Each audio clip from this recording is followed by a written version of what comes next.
Mason's Wish, Book 9 of Seals of Honor. Mason loves everything about his life with Tesla, but living together is just the tip of the iceberg. He wants to climb with the woman he'd die for. He wants it all with her, wants forever. But forever comes too soon when Mason's Christmas marriage proposal is called on account of an attack on Tesla in their home. An enemy who dares to nurse a grudge against Mason's lover is an enemy about to get a lump of coal in his Christmas stocking, and then some. Chapter 1. Mason Collister wrapped the sweaty towel around his neck and headed to the showers. 2 days after returning from overseas, he was more than ready to be done here and get home to Tesla. With all the delays leading up to his departure, he'd been afraid he wouldn't make it home for Christmas. Tesla's work had hit a huge snag too, so she hadn't managed anything yet either. Now with just a few days to go, they had a lot to do. "Did you ask her yet?" Swede asked as he passed by on his way to his locker.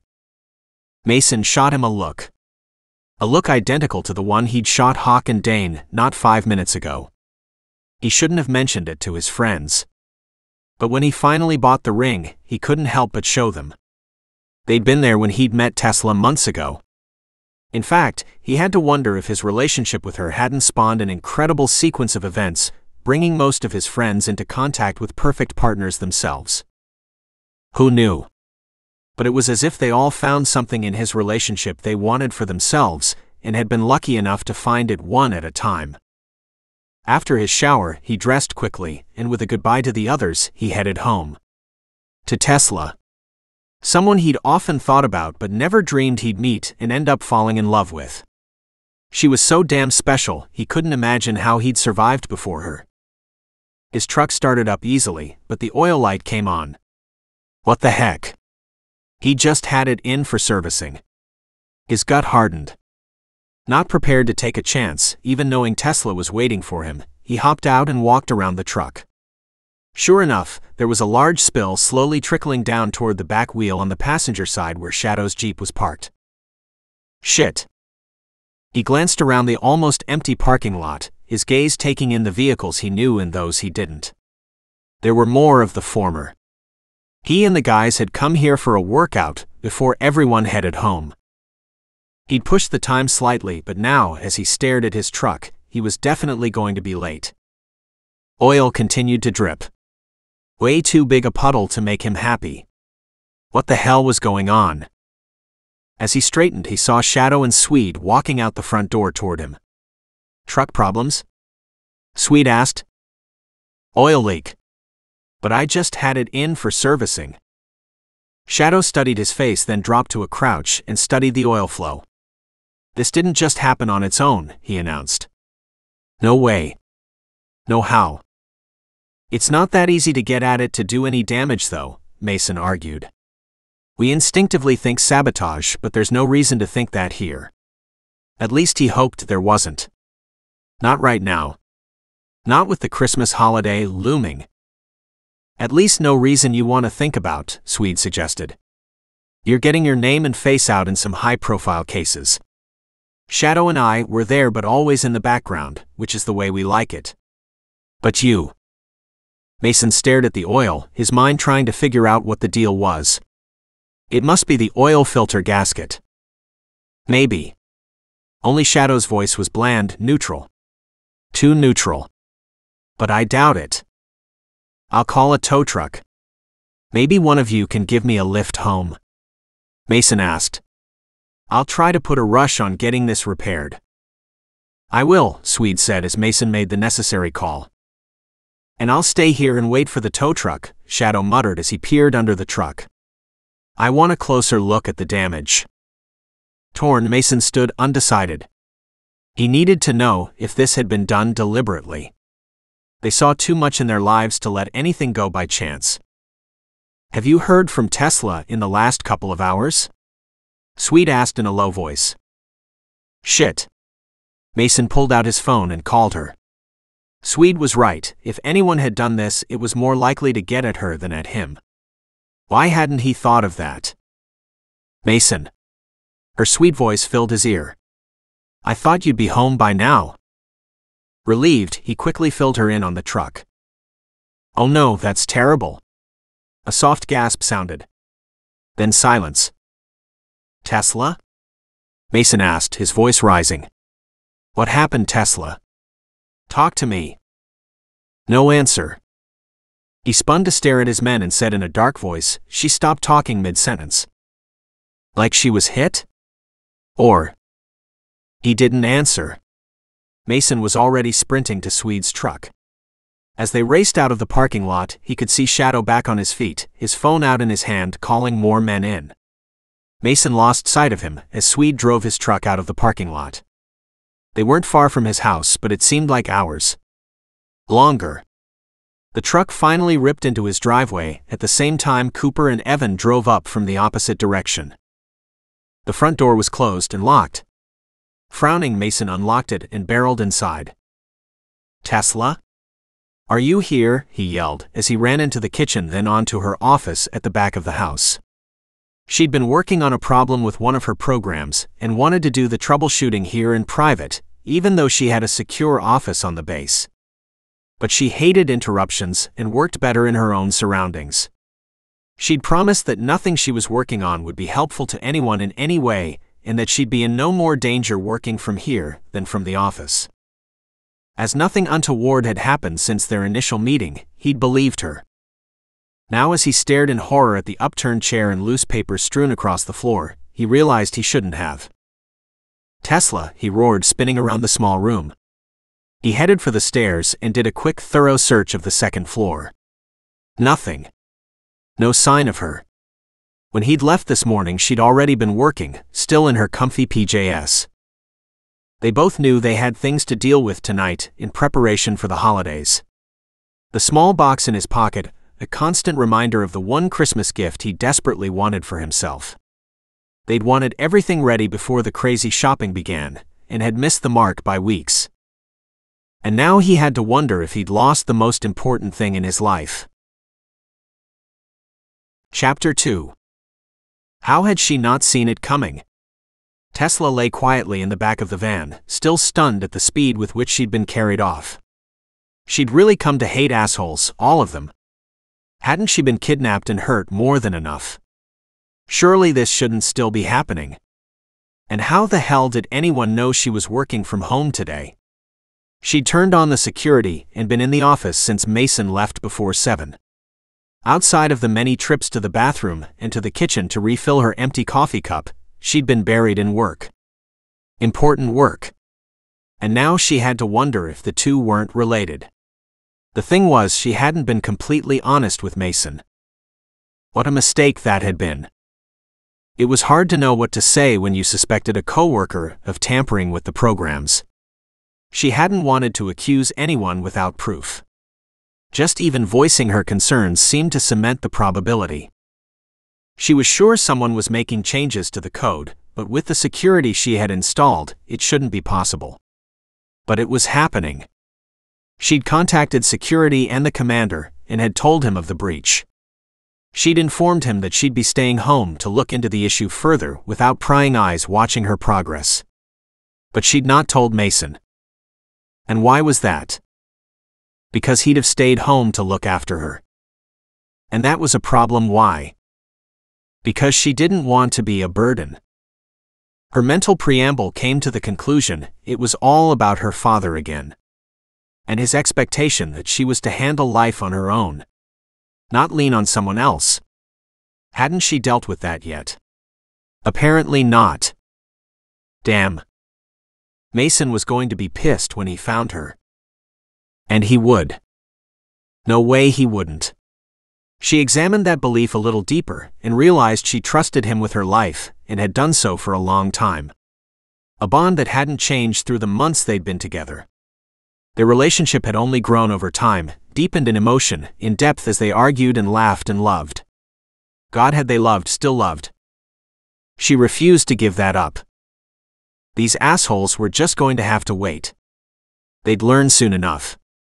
Mason was coming. And he was going to kick their asses. Mason went to his computer and pulled up the video cameras that secured his home. They had better security than most places because of Tesla.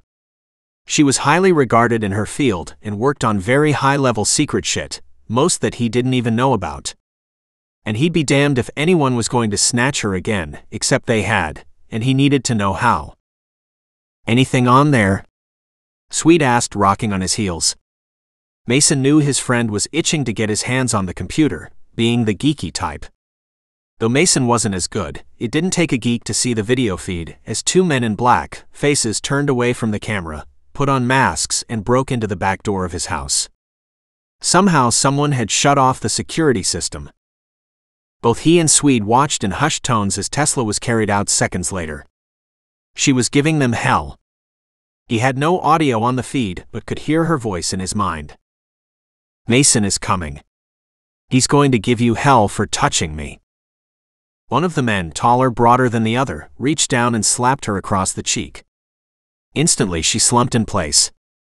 Mason was already half off his chair, anger vibrating through his hand as he grabbed the monitor as if intending to punch his fist through the glass and hurt the asshole. Swede grabbed his arm. "Easy. We have to grab them before you can punch them." Mason settled down slightly. Switching from camera feed to camera feed, they watched as a white service van with the name of an HVAC company on the side drove out from behind the house and backed out onto the main road. The license plate was easy enough to see. Swede pushed him out of the way and set about taking copies of the specific shots they needed and contacting security on base. Mason was on the phone to the commander within seconds. They'd already warned security, but no one had any idea what or how she might be transported after this, or why. He was terrified that at some point someone might decide she wasn't worth the trouble of keeping alive, and they'd just kill her. The mindset being that if they couldn't use her for their own gain, then they'd stop the US military from using her too. He hoped the enemy wasn't to that point. The last time was bad with an ex-friend of his leading the pack. Yet they'd solved that mess, recovered Tesla, and taken out the bad guys, even finding a rotten military apple on the base here. All in all, a shitty deal that had ended well. Especially as he'd ended up with Tesla. But here now, what the hell was going on? Who wanted her? And why? "Security has been alerted," the commander said. "We're looking for the vehicle now. The company says the van went missing last night. They filed a police report this morning." Of course it did. Mason hung up the phone, his throat tense as he watched the van leave again on the monitor. He couldn't stay here. He had to do something constructive to get her back. Now. Chapter 3. Her cheekbones still stung and her head ached from the last blow she'd received after regaining her senses. She was going to kick that guy in the nuts and make him sing a different tune next time she had the chance, or at least she would when the pain no longer radiated down her legs and arms. Mason was going to be livid if he found out what the big guy had done. His name was Steve, according to the bits of conversation she'd overheard. The other one was Fred. Did people still call their kids Fred? She couldn't remember ever meeting anyone younger than 60 with that name, and this guy was much younger. Early 30s, maybe. Not that he was going to get any older. Mason would fix him. "Mason is already tracking you," she called out. Damn. Would you shove something in her mouth to shut her up? She really hated that idea. Giving up, she slumped down and closed her eyes. Maybe they'd think she was out cold again at this point. Her shoulders throbbed with a remembered pain she wanted to never experience again. Having her arms tied behind her back hurt. She worried it would cause permanent damage to her fingers. That she could live with, but it would be a pain in the ass to lose the functionality given her line of work. She let her body relax as her mind raced to find a way to escape. There were no windows on the van, and the back door was likely locked. Of course it would be locked. But did the lock release from the inside, or did the driver have to unlock it like on the new automatic cars? Lying loose in the back, her body rocked with every corner. At least the back of the vehicle was jammed full, so she didn't roll too far. And that's when she realized she was lying on something small and hard. Just big enough to make her that much more uncomfortable.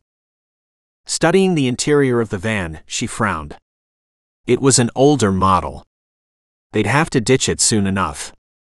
The traffic cams would pick it up and track them throughout the city. Damn it. They must have hit an interstate to be moving at this speed. She'd been counting on the alert getting out faster than that. But of course these guys had their timing down pat. It was also one of the downsides to living here. She and Mason had discussed moving off base to a different location, but they were close to work and had friends within walking distance. They might end up making a change down the road, but it was hard to say when.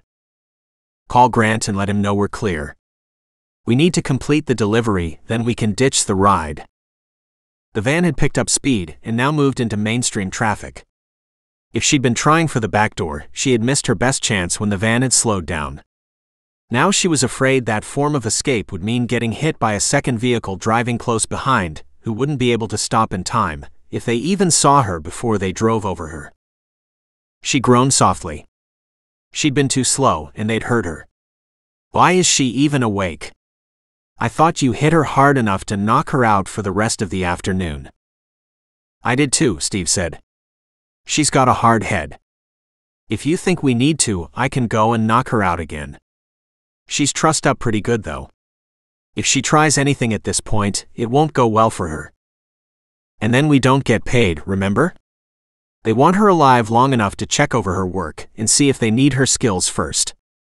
And if her laptop isn't what they were looking for, at least they have her. Tesla closed her eyes and swore inside.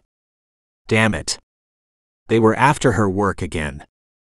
Who knew about the stuff she was working on right now except others on her team? Surely they wouldn't be involved. But she'd been double-crossed for money before. It wasn't unlikely that it would happen again. She just hoped it wouldn't. What the hell is the work she's doing that's so damn special? Fred growled. The job would be much easier if we just had to steal the laptop. Yeah, but she's military, so what if it's triggered to blow up or something? Steve said, nervousness edging his voice. We might need her to get the stuff off of there.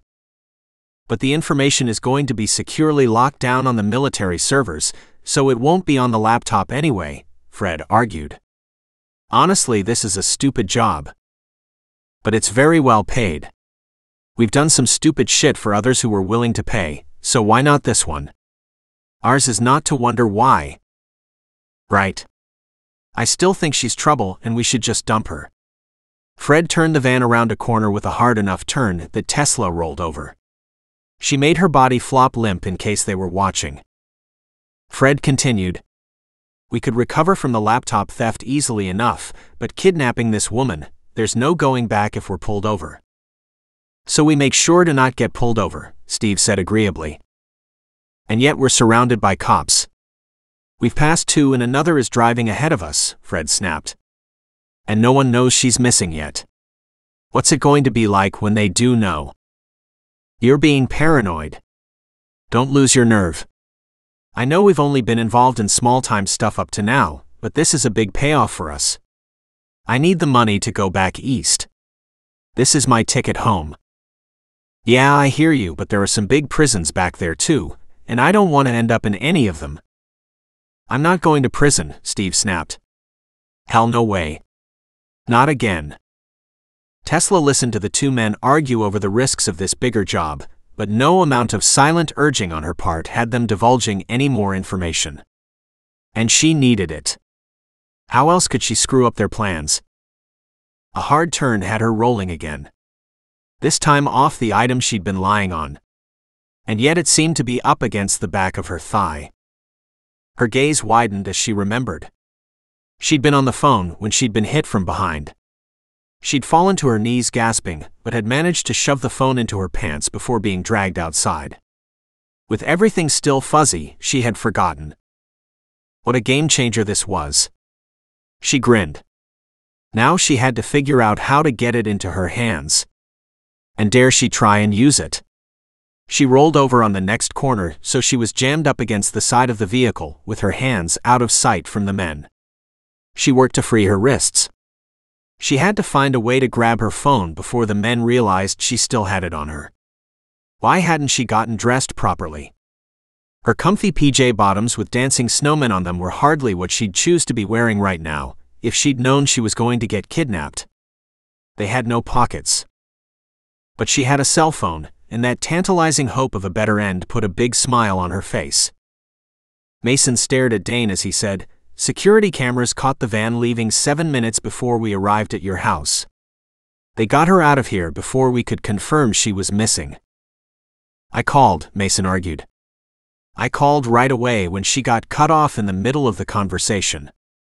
And security was on it fast, but they didn't get a lockdown in effect, as they had no confirmation someone was missing," Swede said in a calm voice.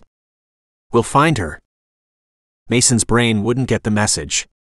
He stared at Dane in blind shock. "So it's gone?" Dane nodded. "They are tracking it on the city cameras. Almost 20 minutes ago." He shook his head. "Surely that's not possible. Jesus, do you have any idea how far they could have gone in that time?" Silence. As a rhetorical question, it brought up all too many bad memories. Dane's phone buzzed. He walked a few steps away so he could hear and answered it. Mason tried to pull himself out of the stupor. He turned to the office as if it would supply answers he had yet to find. He studied the layout and could see in his mind how this played out. Tesla focused like no one else he'd ever seen. When she got into her work, she was 150% in. Nothing shook her out. Anyone could have crept up behind her and snatched her up. She'd have gone down kicking and screaming, and she'd take every opportunity to escape that she could. Speaking of which, where was her phone? He bent to look beneath the desk. No sign of it. He searched the office and then slowly straightened, wondering. Could she have escaped with it? Was that possible? Surely the men would remove it from her. More likely they had it and would use it to contact the base for a ransom, or as a warning. But he couldn't stop thinking that maybe she had it on her. "Mason," Swede asked, "what did you find?" "Nothing. And that's the point. Her cell phone is missing." "Are you thinking she managed to keep it?" Swede frowned as he swung around looking for the missing item. "More likely the kidnappers snatched it up." "I can only hope she has it. We can track it then." Mason charged out of the small office as his phone rang. Snatching it up, he said, "Hello." "Mason, did she tell you what she was working on?" Mason frowned and answered the commander slowly. "Not really. Just that she needed to work on something and wanted no distractions." "Good to know she didn't say anything, but in this moment, I wish she had." "Why?" Mason made no attempt to hold back his sharp tone. "If you know something, sir." She felt someone was corrupting her program. "I don't understand it, but according to her there were changes made she didn't authorize." Mason didn't understand all of that either, but if Tesla said someone was messing in her code, then someone was. He knew her inside and out.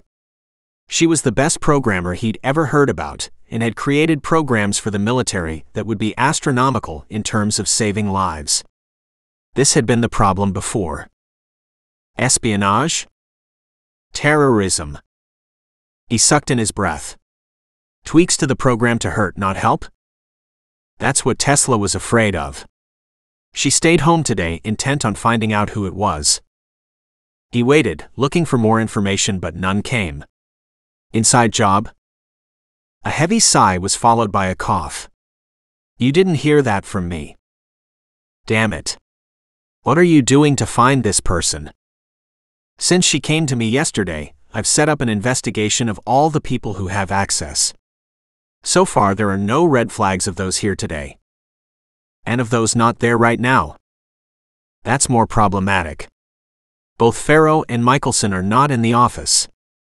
Farrow is sick and Michelson is on vacation. I need addresses right now." "I have them here." There was a rustle of papers, and the commander repeated the addresses to him. "I don't know what to say about either of these men. They've got long service records. There are no flags anywhere in their history or personal life. We take great care with who we let on this project. Tesla is most particular." Did she not like either of these men? There was an odd silence. Commander? Mason said in a curt voice. I need to know everything. She had a few go-arounds with Pharaoh. They didn't see eye to eye on most issues. Pharaoh has been here for years and Tesla, well, right, she was new, it was her baby, and she had the power to make changes that maybe he didn't agree with. Exactly. And Michelson. He's a bit of a hardhead. He'd been working on a similar program himself and didn't like her coming on board the way she did. The commander added apologetically, but hers was far superior. I'll let you know if we find anything. And he hung up. He'd already walked outside, his feet leading the way, and found the men already in the vehicles, engines on. Dane was driving his truck and waiting for him. Mason walked to Swede and gave him the first address, then hopped in beside Dane. We'll take Pharaoh's place. And they zipped to the other side of town. Pharaoh didn't live on base. Being out from under the watchful military eye gave him more leeway to cause trouble. Chapter 4. How long were they going to keep driving? If it were her, she'd have switched vehicles by now. She worried about Mason. How was he coping? At least he'd know she was in trouble, having been on the phone with her when she'd been attacked. And he was smart. He already had a plan. She knew he did. He was like that. He got this stuff. She should learn more. At least she should, if she was going to keep ending up in trouble. Go figure. All she was trying to do was help people. And there seemed to be no end of people trying to stop her from doing that. Like, what the hell? Her mind returned to the number of people who knew she was working at home today. She'd have vouched for all of them who had access to her project. They were all good, hard-working men. Sure, she'd had a couple of initial problems. She'd stepped in with a shiny program that everyone was thrilled about, and she, as the programmer, had been given a lot of leeway. She'd never taken advantage of it, though. There'd been a few men with seniority who hadn't appreciated a young woman stepping above them. They'd implied she'd slept her way to the top, but she was a civilian and the ladder was very different for her. And she'd never do what they'd insinuated either. The only man she had plans to sleep with was Mason. Speaking of Mason, he had to be going nuts right now. Had he picked up her trail yet? Then again, why would he? She didn't have a clue who was behind this, and she hadn't told him about her current worry, so unless the commander was willing to open up about it, then he'd know nothing. She rested her arms again. Her wrists were slick from trying to free them. As she relaxed her shoulders, something in the bindings gave way.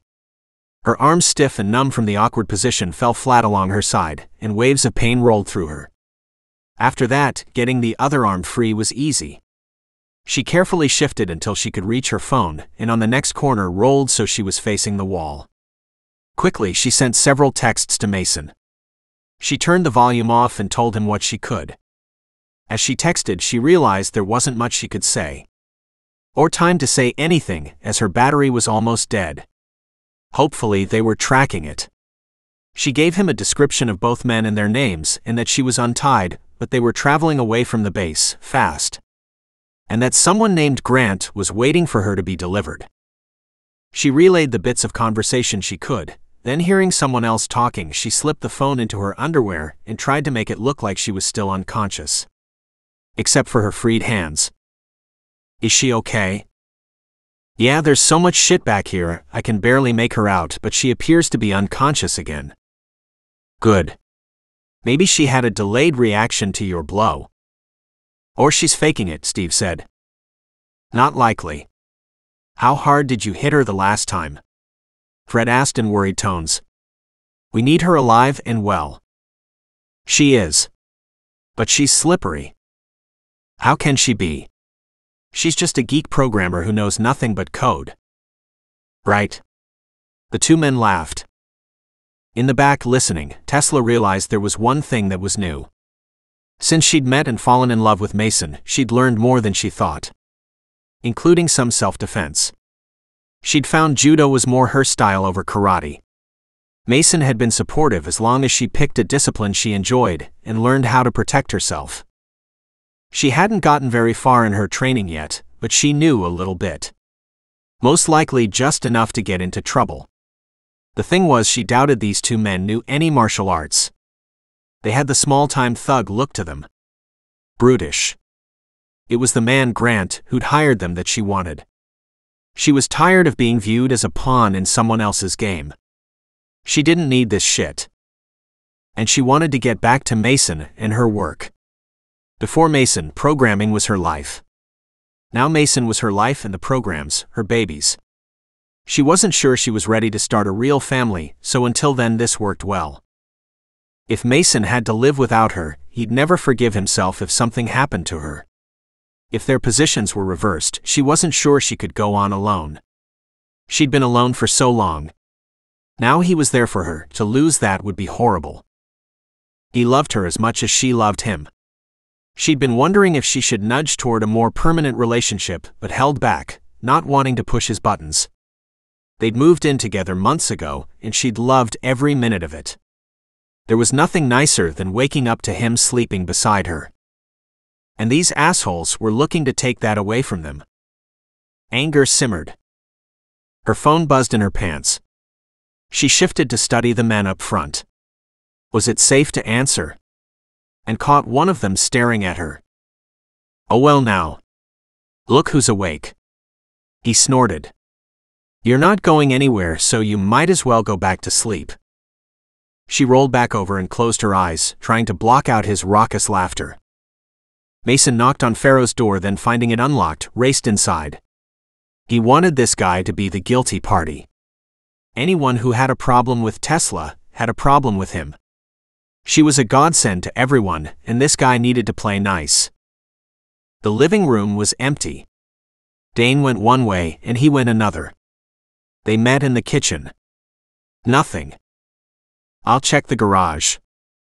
I'll go upstairs. Mason raced up the stairs. There was an emptiness to the house. Had the guy skipped town? Supposedly he was sick, but was he? Or was he just playing hooky, and if so, why? At the top floor he checked the spare room, then the master bedroom. The bed was mussed as if he had recently gotten out of it, but the room and the adjoining bathroom were both empty. Mason, Dane called from below. Found him. Mason took the stairs 2 at a time, then followed Dane into the garage. And came to a dead stop. Dane pointed at the newer SUV parked close to the door. A man sat upright in the driver's seat with a nice clean bullet hole through the windshield and through his forehead. Ah hell. He set the wheel in motion, calling in the police, and then stepped back slightly to call the commander and fill him in. I'm waiting on an update from Swede, who went to the Michelson address. He smiled ferociously and added, then I'm going to tear Pharaoh's world apart. He didn't kill himself, so chances are good he was part of the kidnapping. We'll backtrack his work and see what we can find. Mason had to be happy with that. The military investigation would galvanize into action, but there were still processes and procedures to be followed. And right now he didn't give a damn about them. Dane had already checked Pharaoh's garage over. Mason turned his attention to the body and opened the truck door, reaching around to the back of the man's pants to find his wallet. His cell phone was in his shirt pocket. Tossing the phone to Dane, Mason checked the wallet. Some small bills, several credit cards, a receipt from the corner deli, and a folded note. He opened it up. There's a phone number on this. He walked over to Dane, who was studying Pharaoh's contacts and recent phone calls. He made a call 30 minutes before you called Tesla. To whom? Dane glanced at the number on the paper and compared it to the number on Pharaoh's phone and said, to that number. No name? No.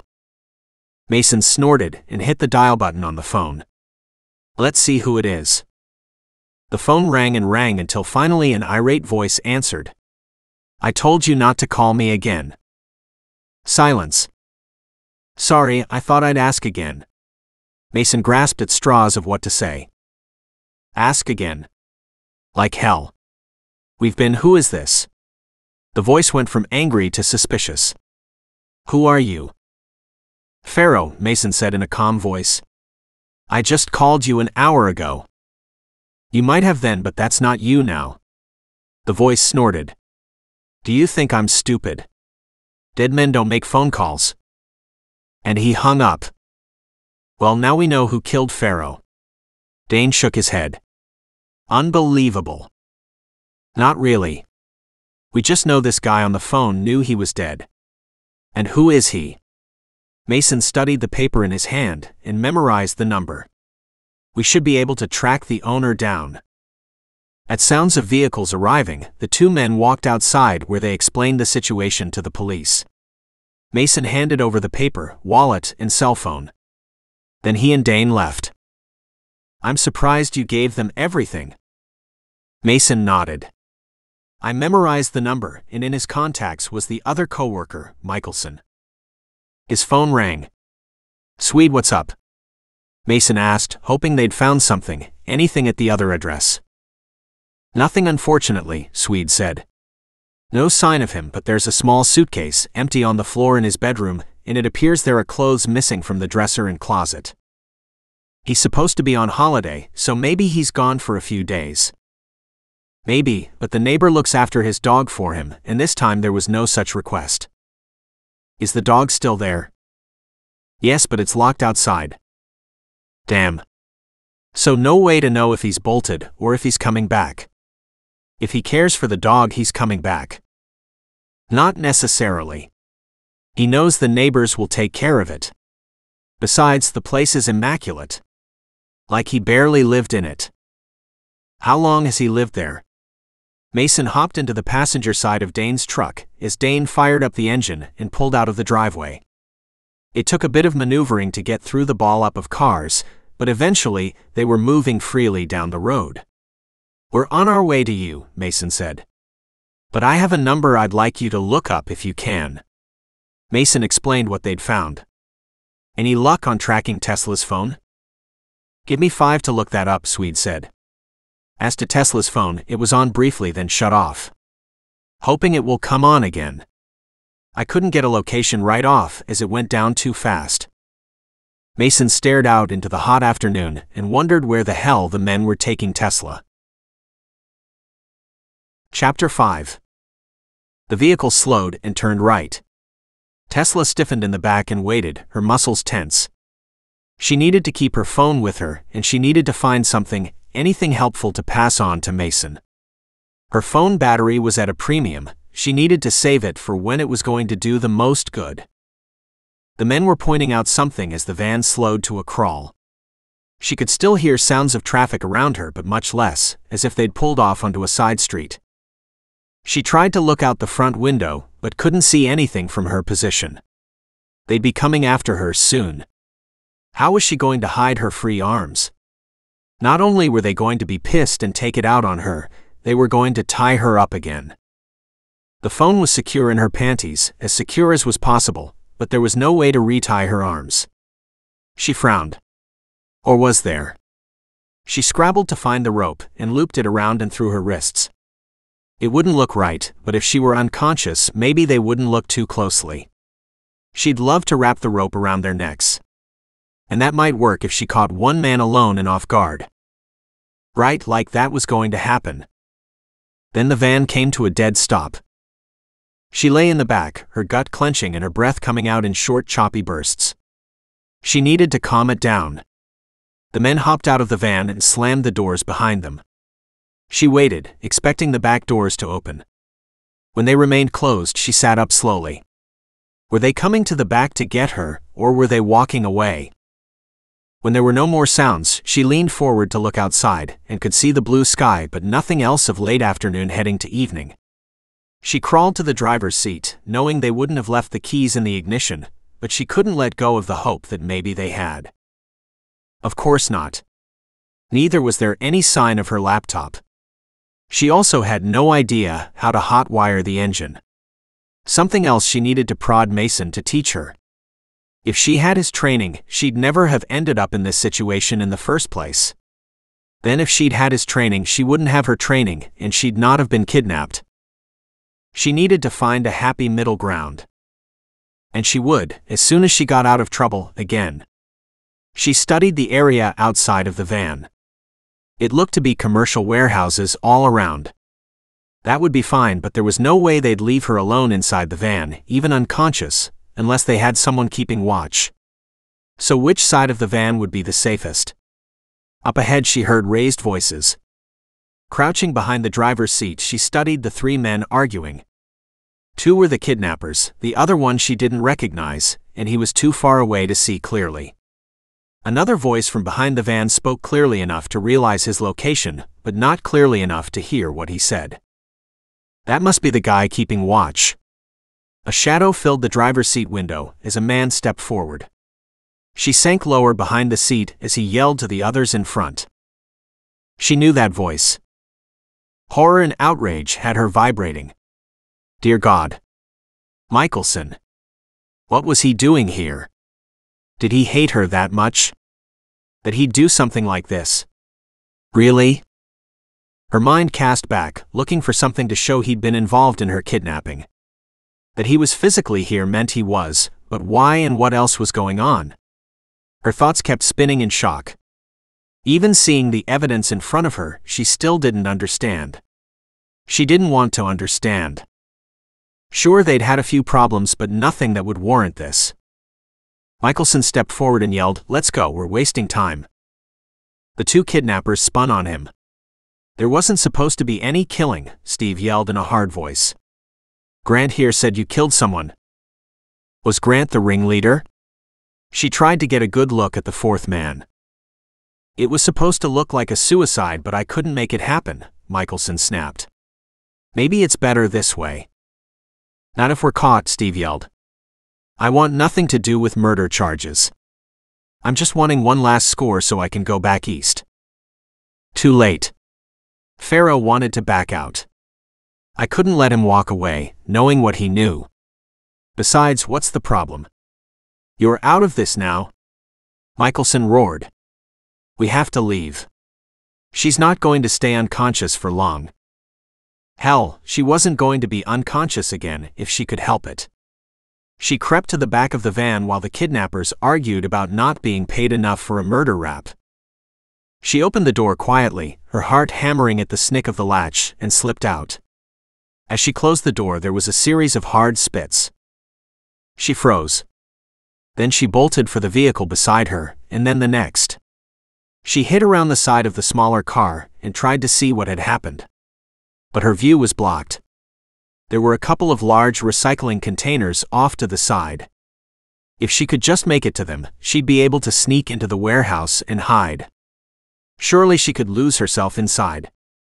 Without giving herself a chance to question her plan and knowing the men would be returning to the van at any moment, she darted to the garbage containers and around the back. She peered between them and saw the men were standing over two bodies on the ground. Shit. The kidnappers were dead. Michelson held a decent-sized handgun in his right hand. Even from where she stood, she could see the silencer on the end. Damn it. She'd never really known the man. Moving steadily, she crept inside the dark warehouse door and hid at the entrance with her back to the wall. She glanced around to study the walls of shelving. Full of pallets and boxes, all possible hiding places close by appeared to be full. She had to find a spot fast. The men were going to know she'd escaped soon. She studied the street on the other side of the parking lot, but there were no street signs. She couldn't see any names on the buildings either. But maybe the guys could do something with the shape of them. Using a new app she and Mason had been playing with, she quickly snapped several photos and sent them to him. Then she shut the phone off again. She wasn't sure she had internet out here. Either way, no battery and no reception made for an equally bad combination. Outside the warehouse, someone yelled. She knew her time was up. She needed to move. And now. Mason walked to the truck parked in Michelson's driveway, his mind churning as he reread the texts Tesla had sent him. Swede had a lock on her location once her phone turned on again, but had soon lost it. Chances were good she'd turned it off to preserve her battery. She was bad at charging it. She's given us a few names to go on, but only first names, so she doesn't know the men personally, and they haven't mentioned last names. Which figures. At least they aren't using monikers. He stopped and studied Tesla's words, again looking for any kind of meaning. At least she's got her phone, and she's managed to free her hands. That's something, but we need to know where they are taking her, as she might not have that phone much longer, Dane said, hovering behind Swede. Hawk walked over.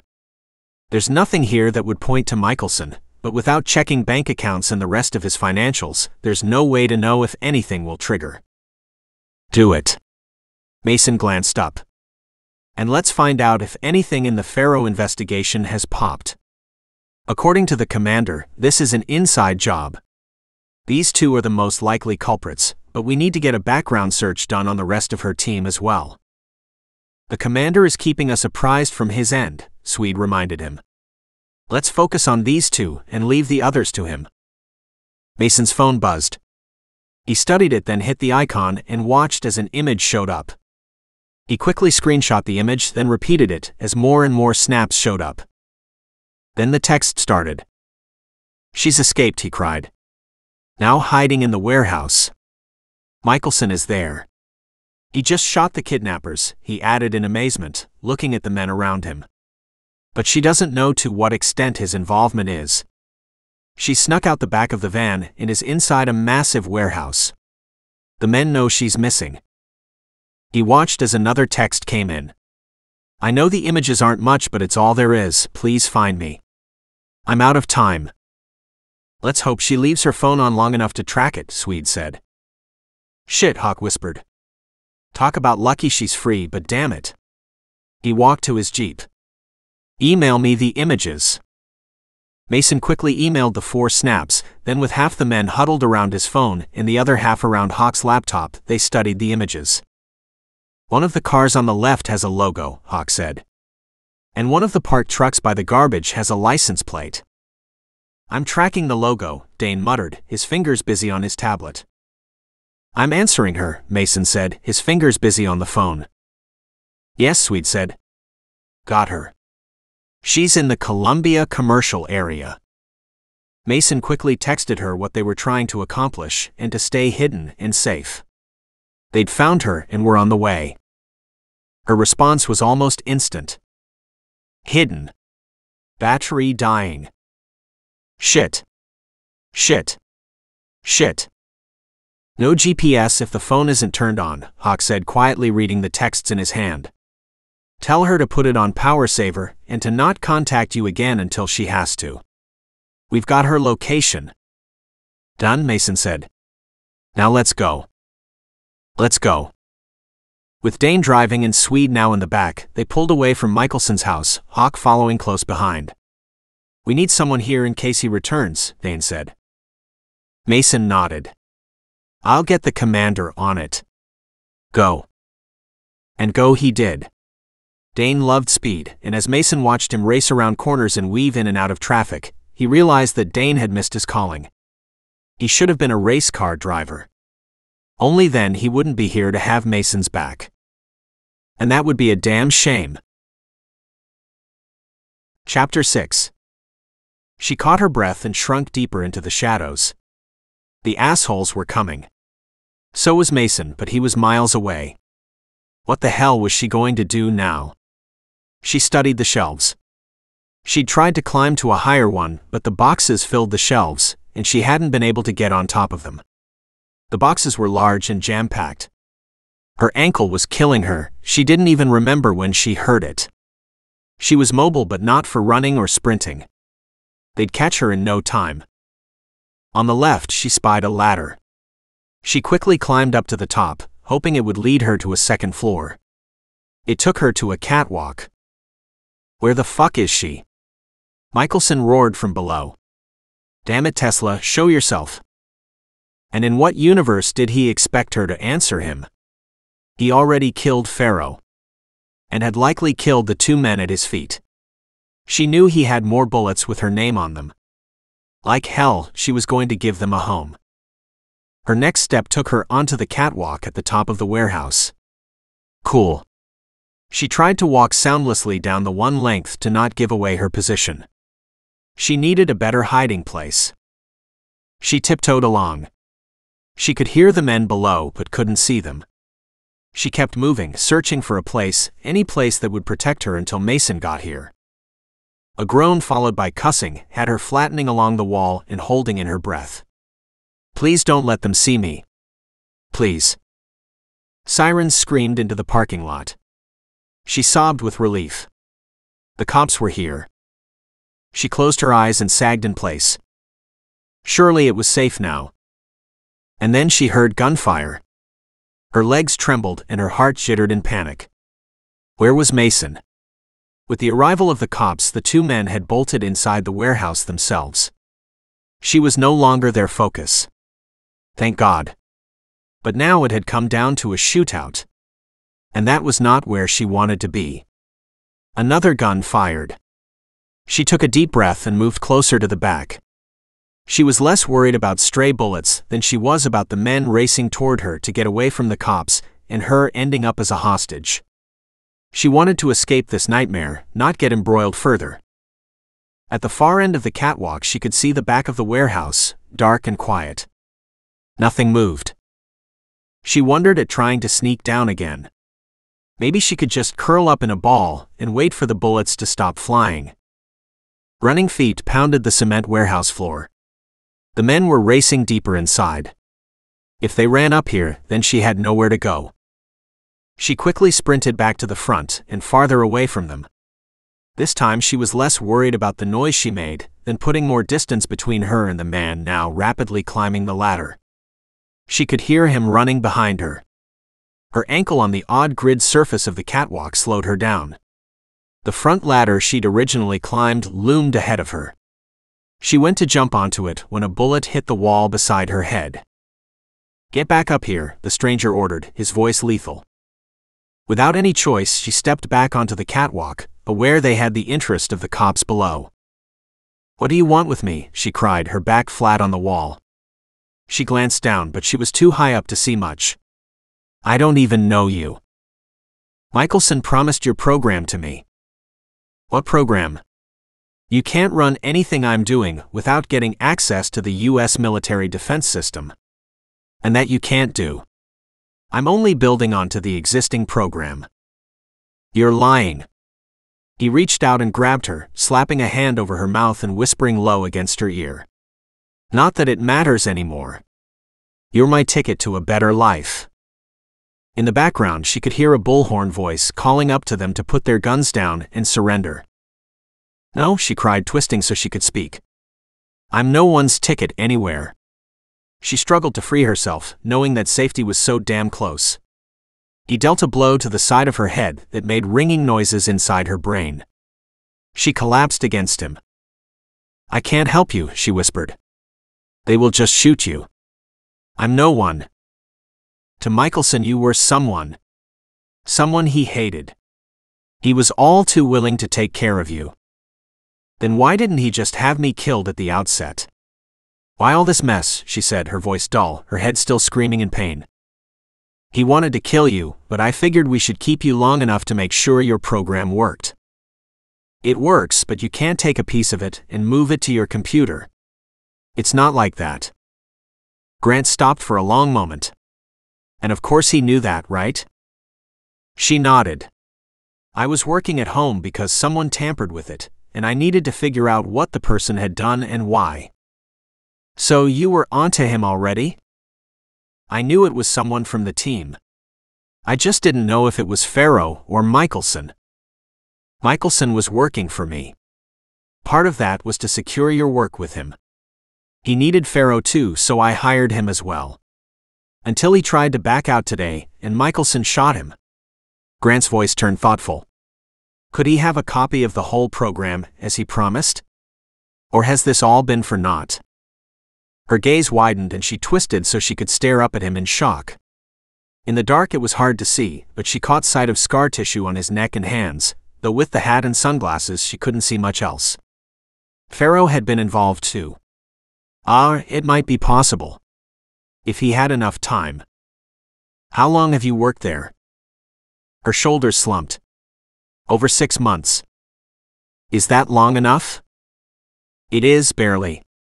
She nodded, hating that in all likelihood he could have. Michelson was good at his job and had been motivated. He'd had to have planned this a long time ago then, and 6 months isn't long enough for that. Once you came on board, he was looking to jump ship as soon as he could make a decent deal. And me. You were on his hit list the minute you arrived. Grant laughed. That's the thing about this business. No matter how good you are, someone is always better. Did you kill him? Michelson. Grant shook his head. The cops are doing the job for me right now. Too bad. I suspect he's the only one that knows what he's done, she mused. Maybe he's even trying to sell you his program instead. Silence. Then Grant nodded. You know, you could be right. He mentioned 2 programs. I ordered the better one. But it would be just like him to give me the lesser one. Grant snorted. He set you up. I'd have tried to beat the information out of you, but you probably don't know how to fix it. He stared at her. You'd have been tortured for information you can't give, and he'd have ended up fixing it, putting him back on top of his career. And you'd have died a slow, sad death. That same nasty laugh floated free. He must really hate you. On the road, Swede kept the information stream going as he ran coordinates with the others. Michelson has been in this department 8 years. He'd been developing a program for the military, but hadn't managed to finish it when Tesla came on and replaced his program with hers. Definitely some anger and jealousy then, Mason muttered. But enough to want to take her out? I'd actually understand it more if he had taken her out. That's the behavior of someone jealous to the point of blindness. True. But jealous people are also all about their opponent, paying for their wrongs. So who knows what he's got planned for her, Dane said as he took the ramp off the highway. The cops are at the warehouse, Swede announced. Mason clenched his jaw. He wanted to be there himself. You'd better ask her as soon as we find her, Swede said, reminding him about the ring in his pocket. Just in case she gets snatched again and you miss out. Said with humor, there was still an underlying seriousness to it. Maybe I should throw a chain around her ankle and keep her at home, Mason muttered, hating that she'd been taken. Swede snickered. Like that will work. Mason sighed. She will always do what she thinks is right. And that means designing these programs to help us. Thank God she is, Dane said with a smile. She's saving our asses right now. Now we just have to return the favor. They pulled into the warehouse parking lot and hit the brakes. A half-dozen cop cars surrounded the entrance of a large gray 2-story warehouse. And the cops were out and crouched behind their vehicles, guns out. Gunfire filled the air. Chapter 7. She waited, her body tense. There was little she could do when she was on a catwalk with a gun to her head. Like, how had this day gone into the shitter so fast? She groaned silently. Damn Michelson. Yeah, I'm of the same opinion. I'd be home relaxing about now if things had gone as planned. Grant's voice was distracted, as if he was looking for a way out. Right, I wish. I also wish there was a shortage of guys like Michelson. Guys like me, I presume. He chuckled. You weren't supposed to get hurt, if that makes you feel any better. I was though, wasn't I? She hated that a second team member was willing to risk his life to screw her over. Michelson always planned for me to die in a very unpleasant way. There's nothing nice about that. True. He pushed her to her knees. Stay there. She froze as she heard him back up. Could she make a run for it? He'd have a clear shot on the ladder. She'd take 1 bullet in the back for sure. Maybe 2, and then a fall. Those odds sucked. She waited, then twisted so she could see behind her. And found herself alone on the catwalk. What? How had he disappeared like that? She peered over the railing. A hail of gunfire exploded below. With a shocked cry, she pulled back and crouched against the back wall. When the shooting stopped, a smoky silence descended. She shuddered. There were several cops outside. She had to believe that some of them were alive and well. And that at least one bad guy had been taken down. Tesla? She straightened. Oh my God. That was Mason's voice. She peered over the railing to see him standing slightly hidden inside the entrance. But if she could see him, then so could the men outside. "Mason, what are you doing?" she hissed. He frowned at her and pointed at her to get down. "Ha! As if it were that easy." She scrambled down the ladder. "Michelson. I'm down here. If you want to kill me, come and do it yourself," she snapped. "Leave those men alone." A shot fired and barely missed her. Mason dragged her to the side out of danger. "Or not," she screamed. "Be a coward. That's all you are. No way you're military. You're a yellow-bellied no-good asshole." More shots fired, but she couldn't respond as Mason kissed her. She wrapped her arms around his head and hung on tight. "Why do you always get into trouble when you're alone?" he whispered, his hands gently running up and down her back. "Don't you know how much I love you, how lost I'd be without you?" She beamed up at him. "And I love you. Maybe we should." "There you are," Swede said as he walked over. "Hawk has taken Michelson down. He's injured but alive." "Good. I need to find out what the asshole did to my work." She beamed up at Swede. Then she disentangled herself from Mason and threw her arms around his neck. "Thanks for riding to the rescue." "Hey," Mason protested behind her. "Don't I get a thank you?" She laughed. "You'll get more than a thank you." He grinned and tugged her back into his arms. "How about you just stay out of trouble for once?" "But you do the White Knight rescue so well," she cried. "And I didn't try to get into trouble." He walked her over to the truck, and that's when he noticed she was limping. "What happened?" He helped her to sit on the front passenger seat so he could look it over. "You've sprained it." "I know. I'm sorry. I'm not sure when it happened," she said, frowning as she stared at two dead men. "So many dead, and for what?" "You tell me," Swede said from behind them. "Was this Michelson's doing?" "Yes." "Did you capture Grant?" she asked. "He's the one who was hiring Michelson away from the military and delivering me here." "Grant?" Mason glanced up at Swede. "No, I didn't see anyone else." She gave a brief description. Swede bolted toward Hawk, who was handing over an injured Michelson to the cops. As she watched, they both took off into the warehouse. "He's armed," she cried out. "I need to talk to Michelson." With Mason's help, she slowly put her weight on her foot, and he helped her walk to where Michelson lay on the ground, two cops at his side. "Why?" she said in a low voice, her gaze on the bloody shirt and the pool of blood beneath him.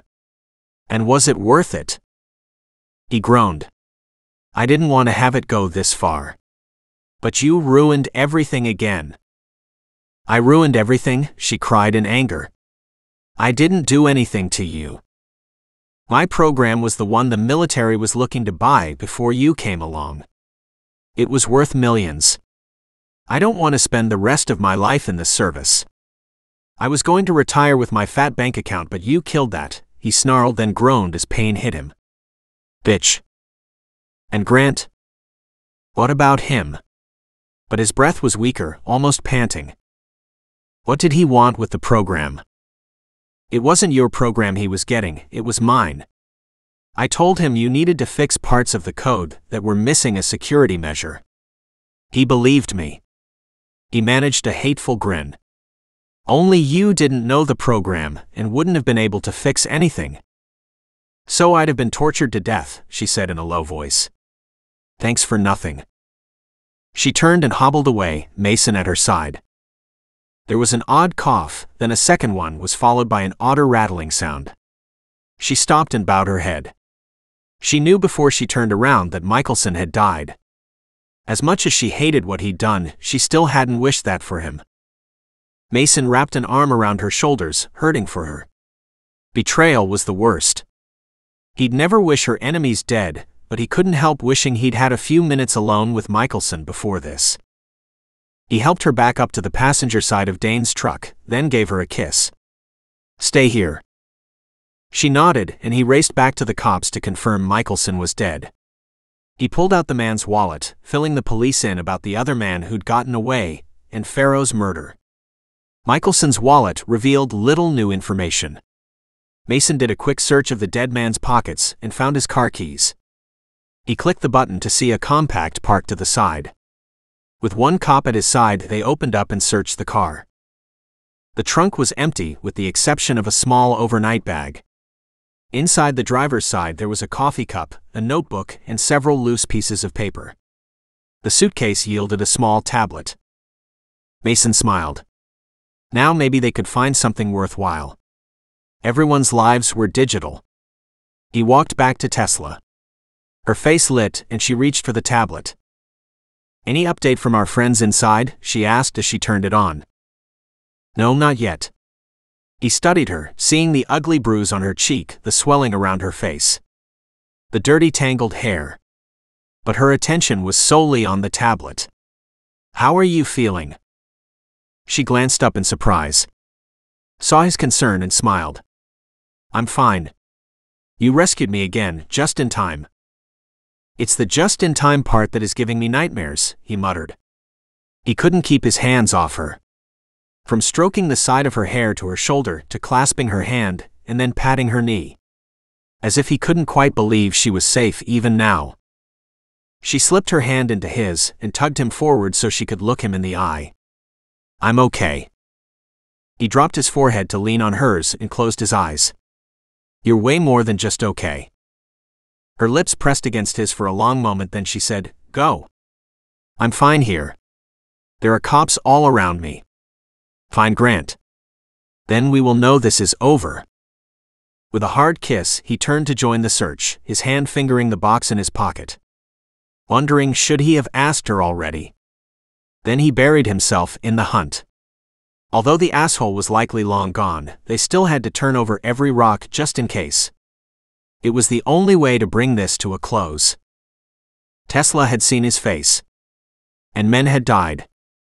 That was a heavy prison charge to face. It would be much easier to kill the one woman who could identify him. He clenched his jaw and vowed to take the bastard down before he had a chance to try again. Chapter 8. She clicked through Michelson's tablet, searching for email access and hopefully notes of what he'd done and planned to do. Not that she thought he would have made it that easy, but who knew? There was a lot of work ahead of her checking Michelson's tracks, months of work. Just the thought of all he could have done made her queasy inside. And over what? Professional jealousy? Trying to block out what was happening in front of her, she refocused on the tablet and checked out his programs and logins. There wasn't much there. She needed his laptop. Some tablets were powerful computers, but this was one far cry from what she'd expect him to be using.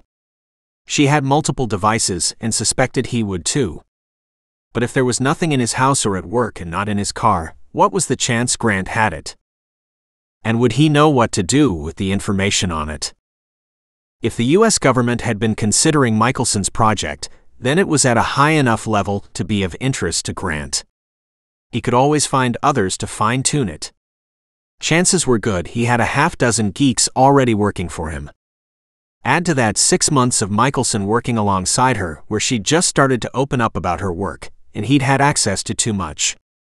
He hadn't needed to copy or steal anything. Given enough time, he could recreate it all. Thankfully, he hadn't had enough time. But how much had he funneled to Grant? She wished they'd gotten answers before Michelson died. Did he still think she was important to the success of the program? Or was he going to walk into the woodwork and disappear? Although he'd been the buyer and hadn't killed any of the men here, he had returned police fire, so maybe that was a different story altogether. And she'd seen him, in the shadows only, and not clear enough for her to identify, except for his scars, but did he know that? And could he live with it? Maybe not. He looked like the kind of man to clean up behind him, and to dot the I's and cross the T's. Unfortunately. Mason peered around the back of the second warehouse. This section of the city block was massive, and there were any number of places this guy could hide. There were dozens of police searching for the missing man, but they'd checked this area. There was no sound from the inside of the huge building. The police had cleared the businesses of people early on, and now there was a large crowd standing behind the yellow ribbon far back. And he had to wonder if that wasn't actually the best way to hide. It's what he'd do. Slip into the crowd, blend in. Who'd ever know who he was?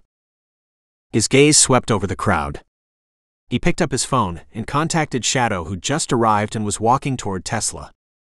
A smile played on his face as he watched the woman he loved throw her arms around Shadow and get a hug. Who knew so many different people could blend into a huge family like they had? It did his heart good. "What's wrong?" Shadow asked. "Her cell phone is dead, so I can't call her," Mason said. "Have her search the audience. It's a perfect place for the asshole to hide." Mason hesitated, then added, "And I know I don't need to say this, but please don't leave her side just in case he's coming up from behind her." "I've got her covered," Shadow growled. "But we should change places." "Mason," Tesla called into Shadow's phone. "I'm fine. Stop worrying." Shadow laughed. "Go. I'll keep watch." Mason hung up and knew he'd done what he could do. There were few men as lethal as his friends. Dare that asshole come after Tesla again, he'd get the surprise of his life. Something moved in the darkness behind him. Mason gave a feral grin and went on the hunt. Chapter 9. You don't have to wait here with me, Shadow. You should be helping Mason find Grant. Shadow shot her a look but didn't bother answering. She sighed. Right. You're on guard duty. She motioned to the police, now surrounded by forensic vehicles. This place is full of law enforcement right now. I'm safe. And it's a perfect opportunity for this man to find you. After all, who'd be looking for him this close? A bold move on his part, but possible. Shadow reached out and pulled the tablet from her hand and motioned at the gathered crowd. Mason wants you to look these people over and make sure Grant isn't hiding in the crowd. Oh, I never thought of that. She pivoted and studied the faces staring at her. It's weird to be gawked at like this, she muttered. And wouldn't Grant have run away if he made it as far as the crowd? Maybe, but maybe he's still looking for a way to get at you. His words sent shivers down her spine and made her soul cringe. He's the type of guy who would hire someone to murder me, she said. And he's got big money to do it. How do you know? He's got one of those big fancy watches that looks like a computer in itself. I wanted to see it closer, but it wasn't something I could really bring up. Is that possible? Shadow asked. Not a whole computer, surely. No, she said slowly. But there are many advances in that field, and it did appear to be cutting edge. She frowned and thought about it more. In fact, it's very cutting edge, as he likely was wearing a prototype. At that, Shadow turned to stare at her. How many companies would have that type of ability? Around the world, maybe a dozen. In this country it's hard to say, as no one really knows what's in development. It's all tightly held secrets. But she considered the companies she knew about. Maybe 3 or 4. Names. Let's see what they are up to, and if we can track this guy down. We need his face. Dane walked over, a laptop in his hand. Do you recognize this guy? She stared at the grainy image. Yes, that's him, at least the same looking hat and sunglasses and face shape, she exclaimed in delight. Where did you get that from? The warehouse has security cameras. Dane gave a nod of satisfaction. Let's get this out to all the airports, train and bus stations. He can't live far away, as he mentioned that he should have been home already, she added. It's possible he'll try an alternative location, but he wasn't about getting his hands dirty, and neither is he about suffering. So why was he here himself if that's the case? Shadow said. Surely he'd have more men with him. She shrugged. I think Farrow and Michelson were supposed to be his men here. Although there could be more around. There was a lot of gunfire, she admitted. But maybe this was a private deal he didn't think would blow up. Michelson wasn't the most stable, and once he shot Farrow, I think Grant got a little desperate. Neither did they plan on Tesla escaping, compounding the problems, Dane added. He could go anywhere. I got the idea that California was home. Or maybe it was one home. But why stay if he has options? And one of his options changes his appearance. Dane frowned at the image on the screen. The hat and sunglasses don't let us see much. Did you see him close up? She shook her head. Not really. He was either in the distance or behind me. And when I did get to see him up close, I could only see his neck and chin, as he's so much taller than I am. He'd look very different without the glasses and cap. Her gaze turned to the crowd still watching. Which also means I'd have no idea if he was there or not. Except for the watch, Shadow reminded her. That's not something he'd likely have thought about. Unless it looks like anyone else's watch. Dane said. Then it wouldn't matter. Well, it does in a way. It's a regular-looking watch at first glance, but with lots of added technology, she said apologetically. I was considering some development in that line myself, so I recognized what he had on his wrist. And he never considered that you'd recognize it, or that you'd understand what you saw. Shadow frowned. Or that she'd escape, Dane reminded them. If he was cocky as it seems he is, he'd assume she was never going to get a chance to tell anyone about it anyway. Not get a chance to tell anyone what? Mason growled behind them. No sign of anyone. They are widening the sweep, but are assuming that he's slipped their net. Agreed, Tesla said. So now what? Mason had no answer. He wanted to find this guy in the worst way. Until he was caught, there was no way he was leaving Tesla alone. We need to tear Michelson's life apart. There's going to be a trail leading to Grant somewhere. He studied the image Dane held up for him. Very nondescript. Except for scars on his neck and fingers. I might be able to do a rough sketch of the basic watch, Tesla mused, explaining what she'd seen to Mason. If we could track that down. How long would it take? Shadow asked. I didn't know you were an artist. She snorted. I'm not, but that was very techno-gadgety looking. She searched the front of the truck for paper. Can we go home? I seem to remember an image I'd saved from the internet. If I could get a starting design, I could possibly add to it from what I saw. And the company that made the one you're thinking about, would it have the prototype? It's possible, she said, smothering a yawn. But like my phone, my battery is wearing down and needs to be recharged. I'll nap as we drive, then find the image I saved when we get home. Is it that easy? Dane joked.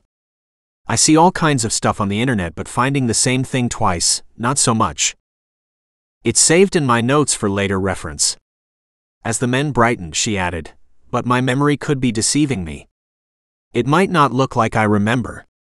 She yawned again. Sorry, my energy is seriously depleted. I need to close my eyes and rest in the worst way. Let's get you home and then we'll know, Mason said. As the men separated to their vehicles, Mason hopped into the driver's seat of Dane's truck and Dane climbed into the back. He was fussing on his laptop. Mason glanced over at Tesla to see her already leaning against the passenger door and nodding off. Good. She needed the rest.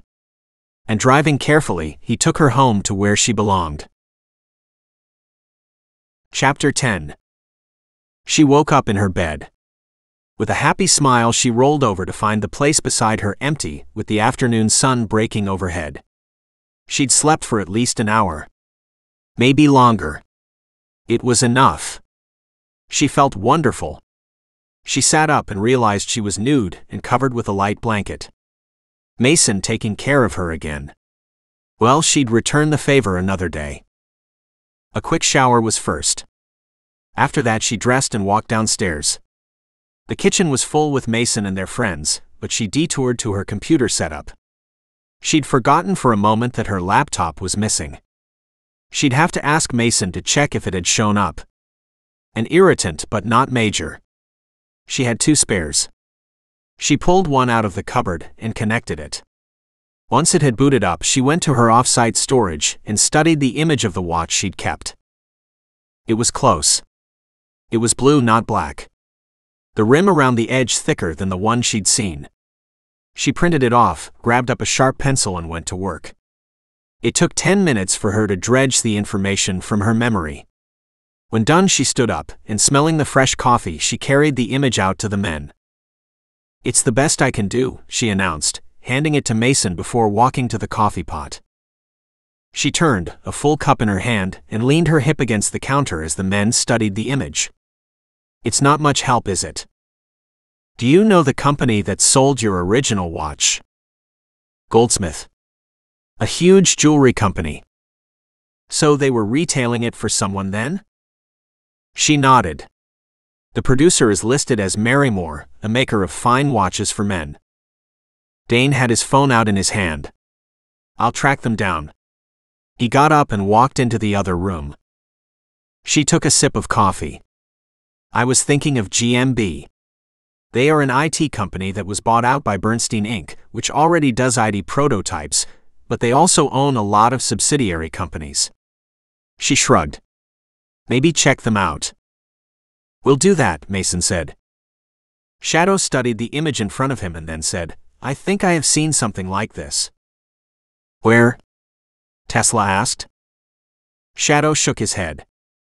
"I'm not sure." Mason reached over and lifted the image out of his hand and took another look.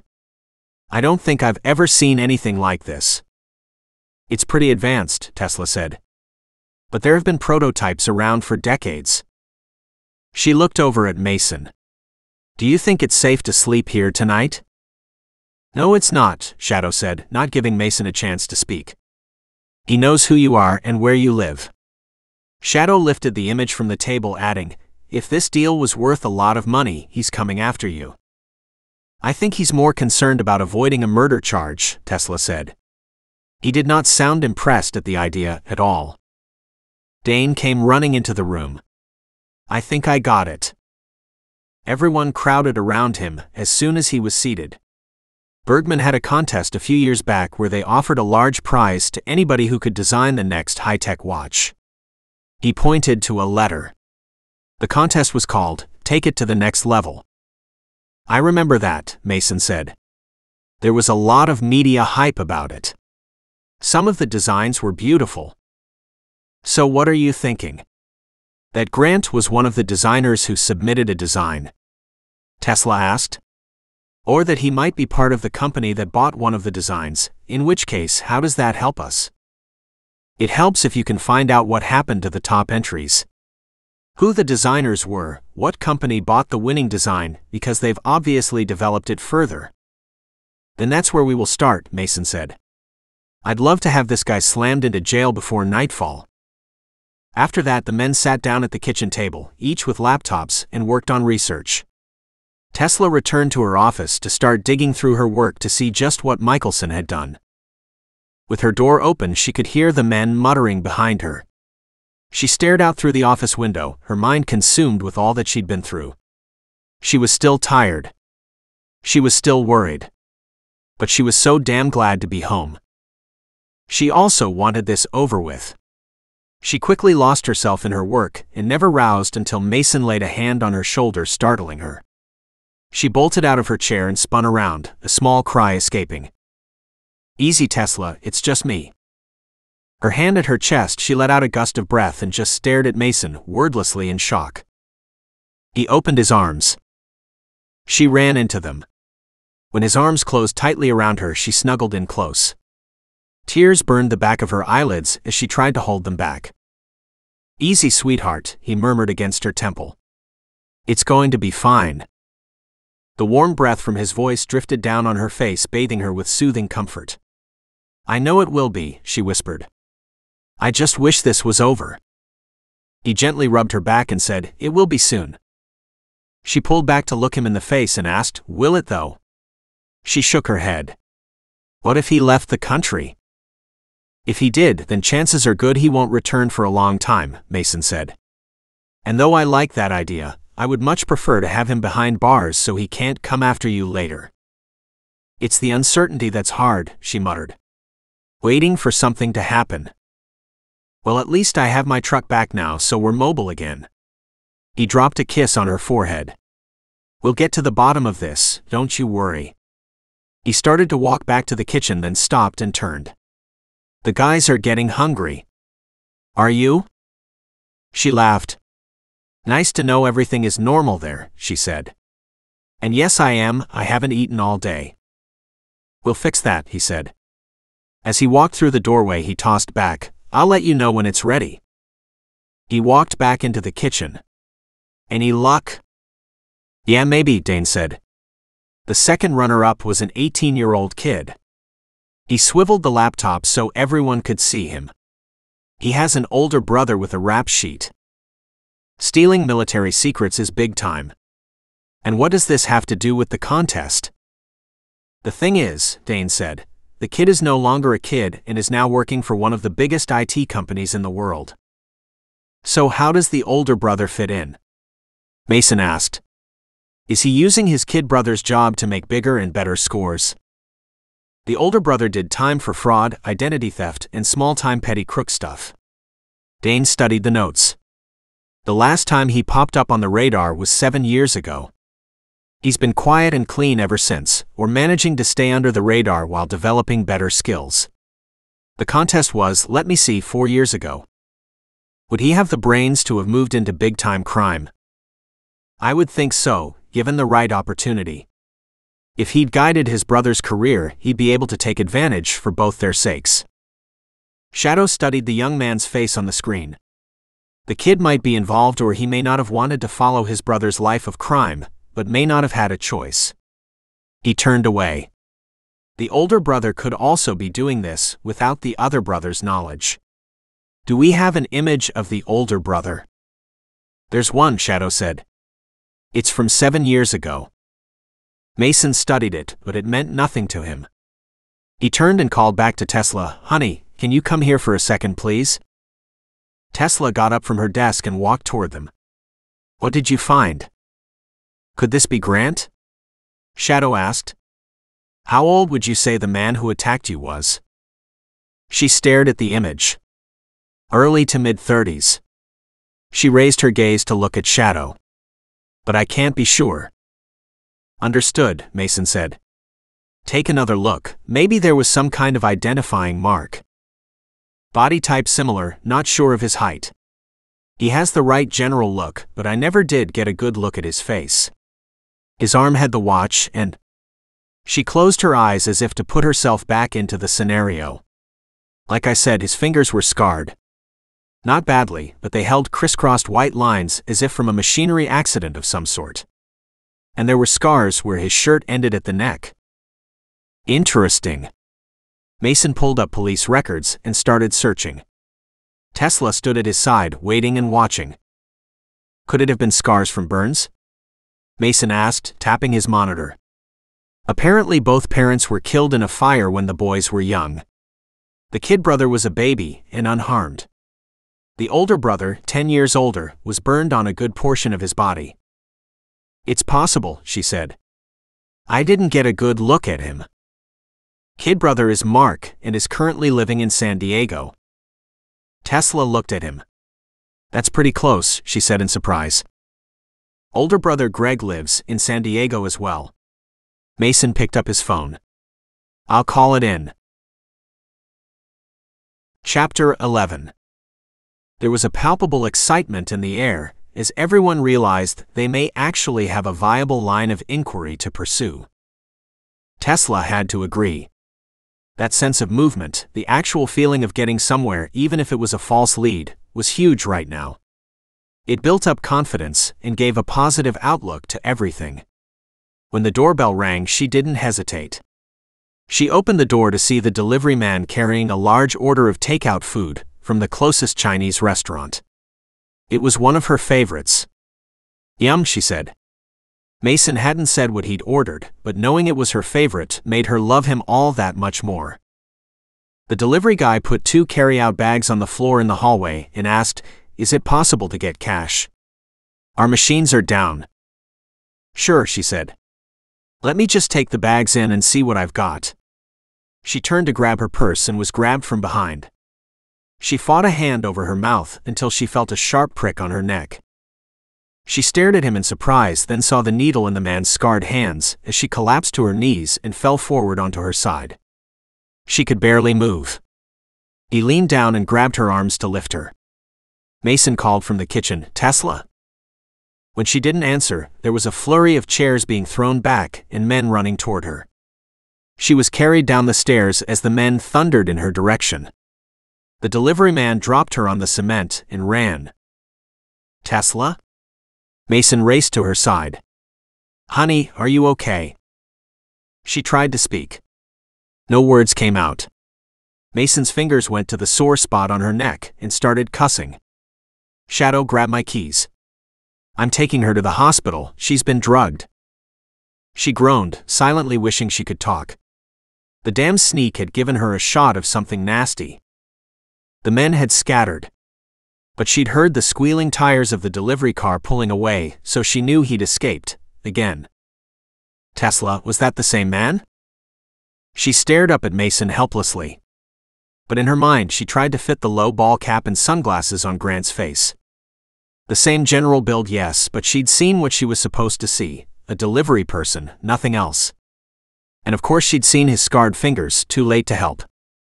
Tears collected in her eyes yet again as she tried to get Mason the answer he requested. "It's okay. We're getting you help. Hold on." Within minutes, she was being carried through to the emergency room in the hospital. She really hated hospitals. She was checked over, and blood work was done to determine what she'd been given. It was something paralyzing, obviously, but as no other symptoms other than fatigue had showed up, she assumed it wasn't lethal. So Grant still wanted her alive. Why? Maybe he wasn't the buyer after all. Maybe he was the middleman and had used Michelson to get to her and her program. But now with Michelson gone and the program not working, he needed her. Or he was in trouble if he didn't deliver a working program, or her. Too bad for him, she wouldn't be able to help anyone. Shadow tiptoed into the hospital room, his gaze on the bed. "Mason, how is she?" "She'll be fine," Mason said with a smile, glad to be able to say that. "The doctors have admitted her until the effects of the drug wears off. She's sleeping, which helps." Mason studied Shadow. "What did you find out?" "The regular Chinese food delivery guy was found behind your house." At Mason's hardened gaze he added, "He's okay. Got a headache only." Shadow leaned against the wall. "Unfortunately, he couldn't tell us anything as he was hit from behind as he got out of the vehicle and came to trussed up like a Thanksgiving turkey. Somehow he knew we ordered the meal." "How?" "We discussed it outside your house. We were talking about it when we got out of the vehicles and walked up to the front door, so if this person was actually there he could have heard us talking," Shadow said. "Or it could have been as simple as him watching the house and taking advantage of the opportunity when it presented itself." "It also means he's going to keep trying until he gets her," Mason said in a hard voice. "But he must be desperate to try so soon. And it was not well thought out. Maybe it's because of something Michelson said. Or Farrow had done. Or maybe even because the police are now investigating, and we gave them his and his brother's name. Maybe they called and tipped him off." "That's possible." Mason pondered that information. "It's hard to say anything at this point for sure." "Then this attack is a good thing. He's feeling the heat. We need to step up the investigation into the two brothers. Get confirmation they are the ones involved." Just then the hospital door pushed open and Hawk entered. His gaze went straight to the bed where Tesla slept. "How is she?" Mason answered the same as he had when Shadow asked. "She's fine. The doctors don't think there will be any lingering issues, but they need her to sleep it off to be sure." "Do you have new information?" Shadow asked. Hawk nodded. "Maybe." He walked over and grabbed the spare chair on the far side of the bed and brought it close to Mason. Plunking it down, he took a seat. "The police have interviewed the younger brother." Shadow immediately asked, "When?" "I only just heard about it, but they were there approximately 2 hours ago." It would be tight, but the timing could still work. Shadow turned to look at Hawk. We were wondering if he tipped off the older brother, forcing him into this next attack. That would fit the timeline. Hawk stood up and walked over to the door. I'll make a couple of calls and see what I can find out. Wait, what did the police find out? Mason called after him. Hawk turned. The big brother turned to a life of crime at an early age. He got caught several times but has since straightened out, supposedly. The younger brother appears to have chosen the straight path. The design contest landed him his current job, even though it wasn't the winning entry. His brother works for the same company, but in a different department, foreign sales. The identity fraud charges were bogus, the kid says, and yes, because his brother said he was innocent. There's still some idolization there, but not much at this point. Mark is in his early 20s and still on fire for the world. Hawk continued. Mark sees Greg a couple of times a week, and the last time was 3 days ago. No, he hasn't heard from him since. Or so he says.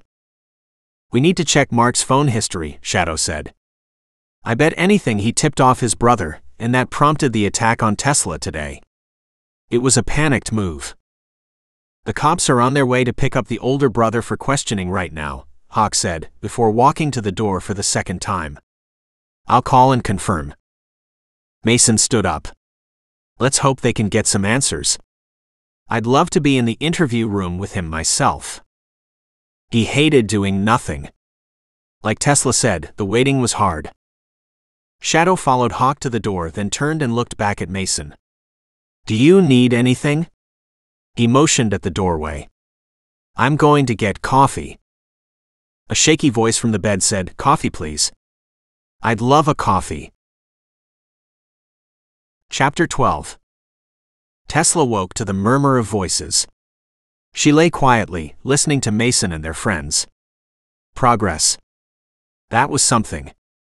She let her body relax, wondering if it was safe to try and move yet. At least her mind was clear. She shifted in the bed, happy to see her muscles respond.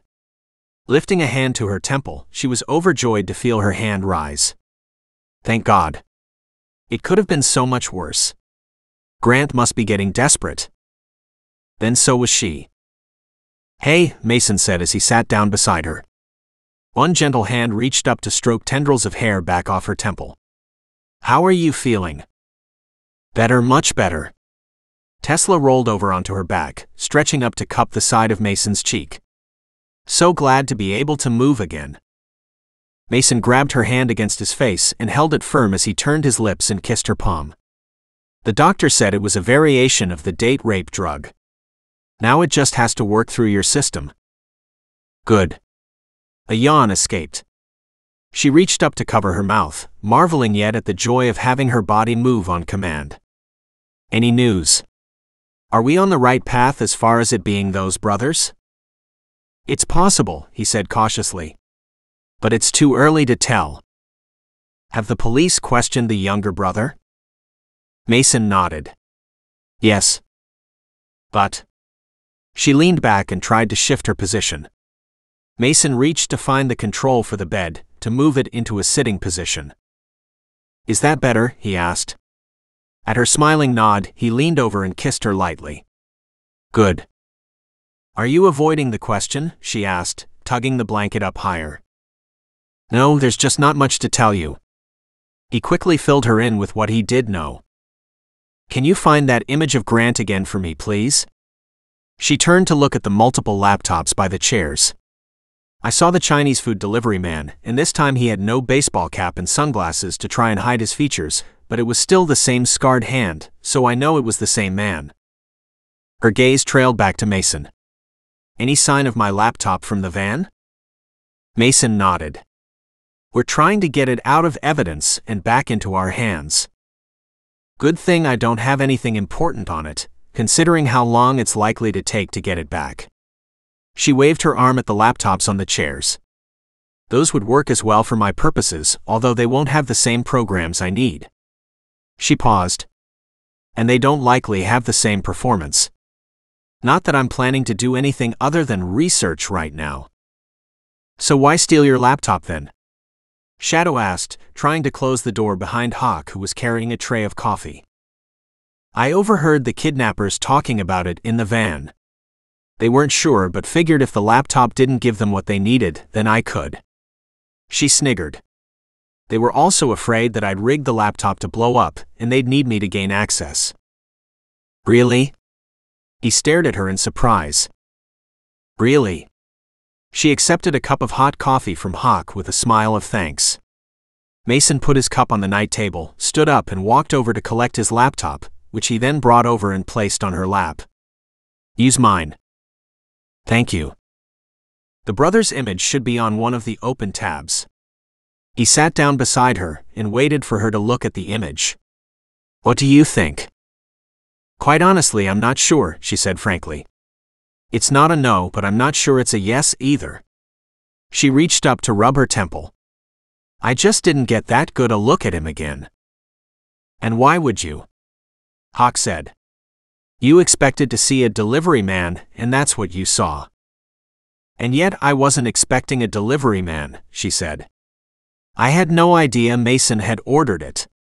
He said he'd call me when food was ready. She grinned. Besides, I was hungry. All I saw were takeout bags. Just then the door opened again, letting in the nurse and doctor. The doctor smiled. Glad to see you're awake and moving, Tesla. How are you feeling? Much better, thank you, Tesla said with a bright smile. Does that mean I can go home now? Mason patted her hand. We aren't going to rush this. If you need to stay an extra day, that's just fine. We want you healthy again. So let's not push it. The doctor said, on that note, let's check you over and see how you're doing. Mason and the other two exited the room, leaving Tesla alone with the doctor and the nurse. The checkup only took a few minutes, but he seemed pleased with the results. I'm going to keep you in for another day, to make sure this drug is out of your system. Are you sure that's necessary? She asked. I feel much better. I could rest at home instead, she added hopefully. Then let's see what the blood work says. The doctor and nurse left, closing the door quietly behind them. When Mason didn't immediately come back in the room, she assumed he'd accosted the doctor in the hallway to find out the details of her condition. He was such a worrywart when it came to her. Made her feel special. Except he was the special one. Her life had changed so much in the last few months. Now with Christmas around the corner, their first together, she was looking forward to going home. She hadn't done any shopping yet, and any thoughts she might have had about shopping had fled her mind when she realized there was trouble with her work. Not to mention when Mason's return was delayed, everything was pushed back. Now it was past time to think about the holidays again. She wanted to find something special for Mason. She had no idea what that would be. Her mind tended toward practical items for the house, although she was favoring a mini holiday away. Especially after this mess. A special getaway, just for the two of them. That brought a smile to her face. She could do that from here on the laptop right now. Mason opened the door to see Tesla lying in bed, a curious smile on her face as she stared out the window. He'd love to know what she was thinking. So you get to stay for another day, huh? She rolled her head to the side. I guess. He wasn't interested in letting me go home until he gets the test results back. If the blood work comes back clean, we might get you an early release, he said with a big grin. Now that would be nice. Get the guy who did this to me would be even better. She yawned and snuggled deeper in the bed, the laptop tilting precariously to one side. She reached out to grab it. Mason was already there and moved it to the other side of the room. Sleep, he said. Your body is still fighting the effects. Maybe I'll have another nap, she whispered. Thank Hawk for the coffee, will you? It was delicious. He watched as she slowly relaxed into a deep sleep. At least he thought she was asleep, but as he returned to his seat, she said in a faint voice, "This will be my first Christmas without snow." Then she rolled over, curled up in a ball and slept. Mason thought about all the firsts they had experienced together. And although he was used to Christmas without snow, she wasn't. He'd wanted to make their first Christmas special, but there were only 2 days left and he didn't want to face the holiday with this kidnapping hanging over their heads. If they could bring it to a close, they'd be home safe in time to spend Christmas Eve together. A perfect time to ask her to marry him. Even if they didn't have time for all the trappings of Christmas, they could at least make the best of what they had. And what they had was pretty darn good. Then he thought of something else that would put a smile on her face. They'd planned to do the decorating weeks ago, then he'd had to leave, so it had been pushed back over and over again. When he'd returned, she said there was a problem at work. Now he understood how big a problem that really was. Yet it also meant that Christmas preparation had been put off again. Only he wasn't going to leave her here alone while he took care of it. Nor could he risk someone else alone at his house, given this killer was still after Tesla. He texted Marcus and Evan. Both had taken holidays ahead of Christmas and were enjoying time off. He also sent one to Swede. He'd expected him to be on the road heading to see Eva, but with Hawk unable to get off early, he wasn't sure how that had played out. It didn't take long, and after a flurry of texts he had a big smile on his face. He'd forgotten the joy of Christmas himself. Last year they'd been on a mission in the Middle East. Now he was home for the first time in years, and of course there was no guarantee that assholes around the world would play nice for the next week, but he hoped to have this Christmas with Tesla. They'd missed the parade and the tree lighting ceremony, and he only realized now that was something they shouldn't have missed. As he'd only returned late that afternoon, they had lit candles and stayed in bed instead. He knew she didn't regret that. But he also knew he'd regret it if he didn't do something special for her. They both had the next week off work together. They were looking forward to it. With plans percolating in his head, he set out to make up a shopping list. Thankfully, there were a few awesome women in his group to help him out on this project too. Chapter 13. Tesla woke refreshed to find that the bulk of the day had disappeared while she'd been napping. Shit. The day was almost gone, and she had Christmas shopping to do. Instead, she was stuck in the hospital and would have to brave the crazy last-minute Christmas shoppers tomorrow. And worse, there was no way Mason was going to let her go out alone. She was going to have to find a way to work around him. Maybe she could enlist the help of one of his friends. Or at least one of his friends' partners. Both Mia and Eva were out of town, so she couldn't ask them for help unless they were coming in for shopping themselves. They were both coming with the rest of the gang to her home for a huge New Year's Eve celebration. Only that was a week away. Ariana and Shadow had rented a house together and were in the final stages of moving.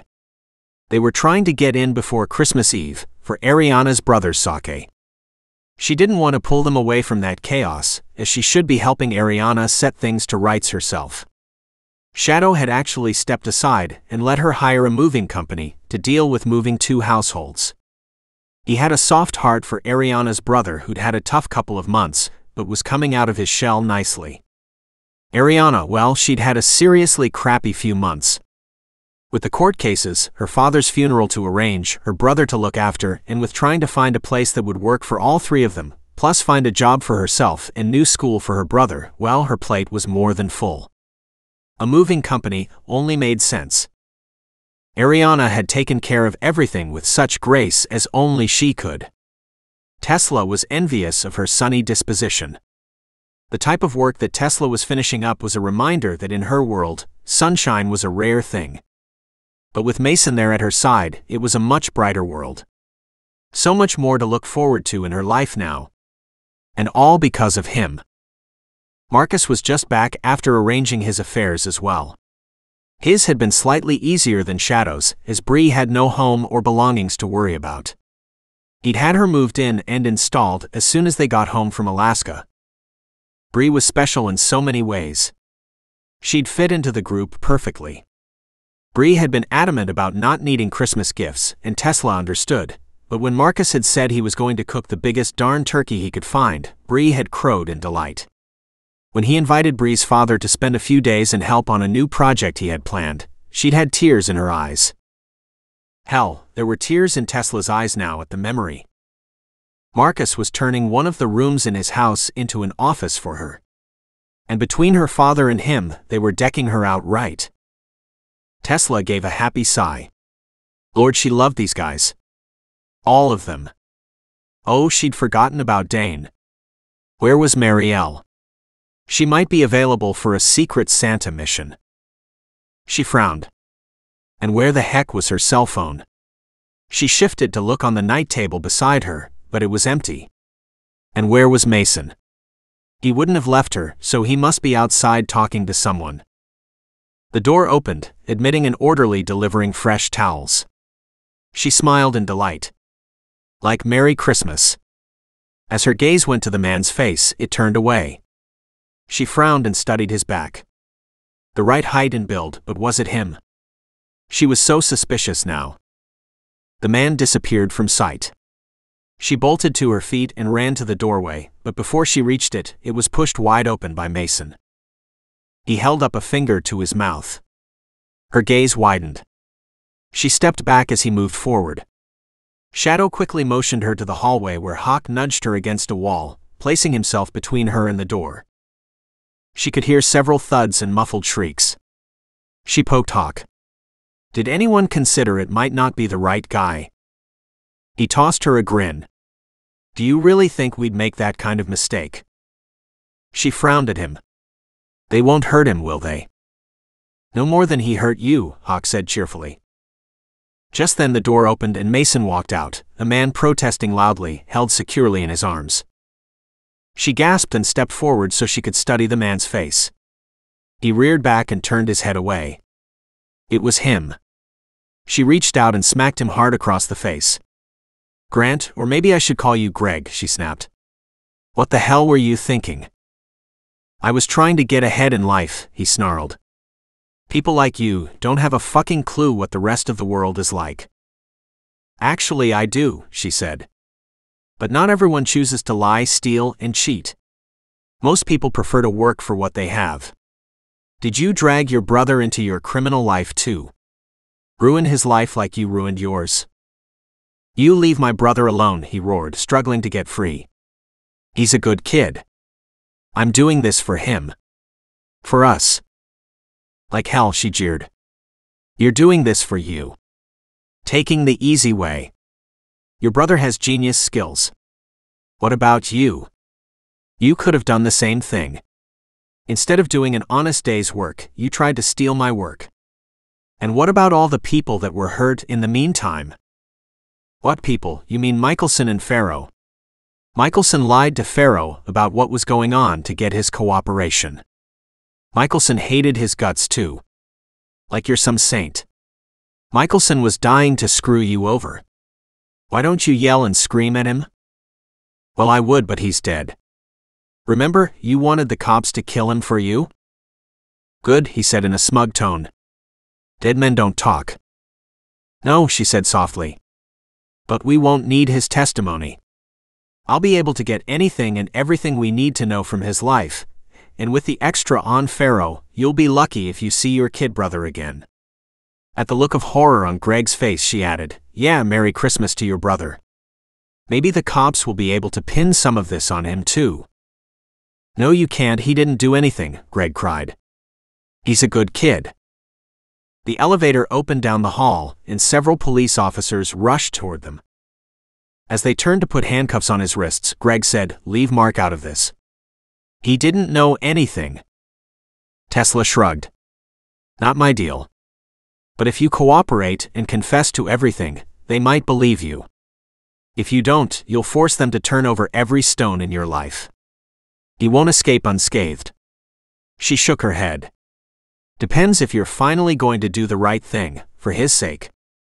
He stared at her for a long moment, his head turning to face her as the cops pulled him away.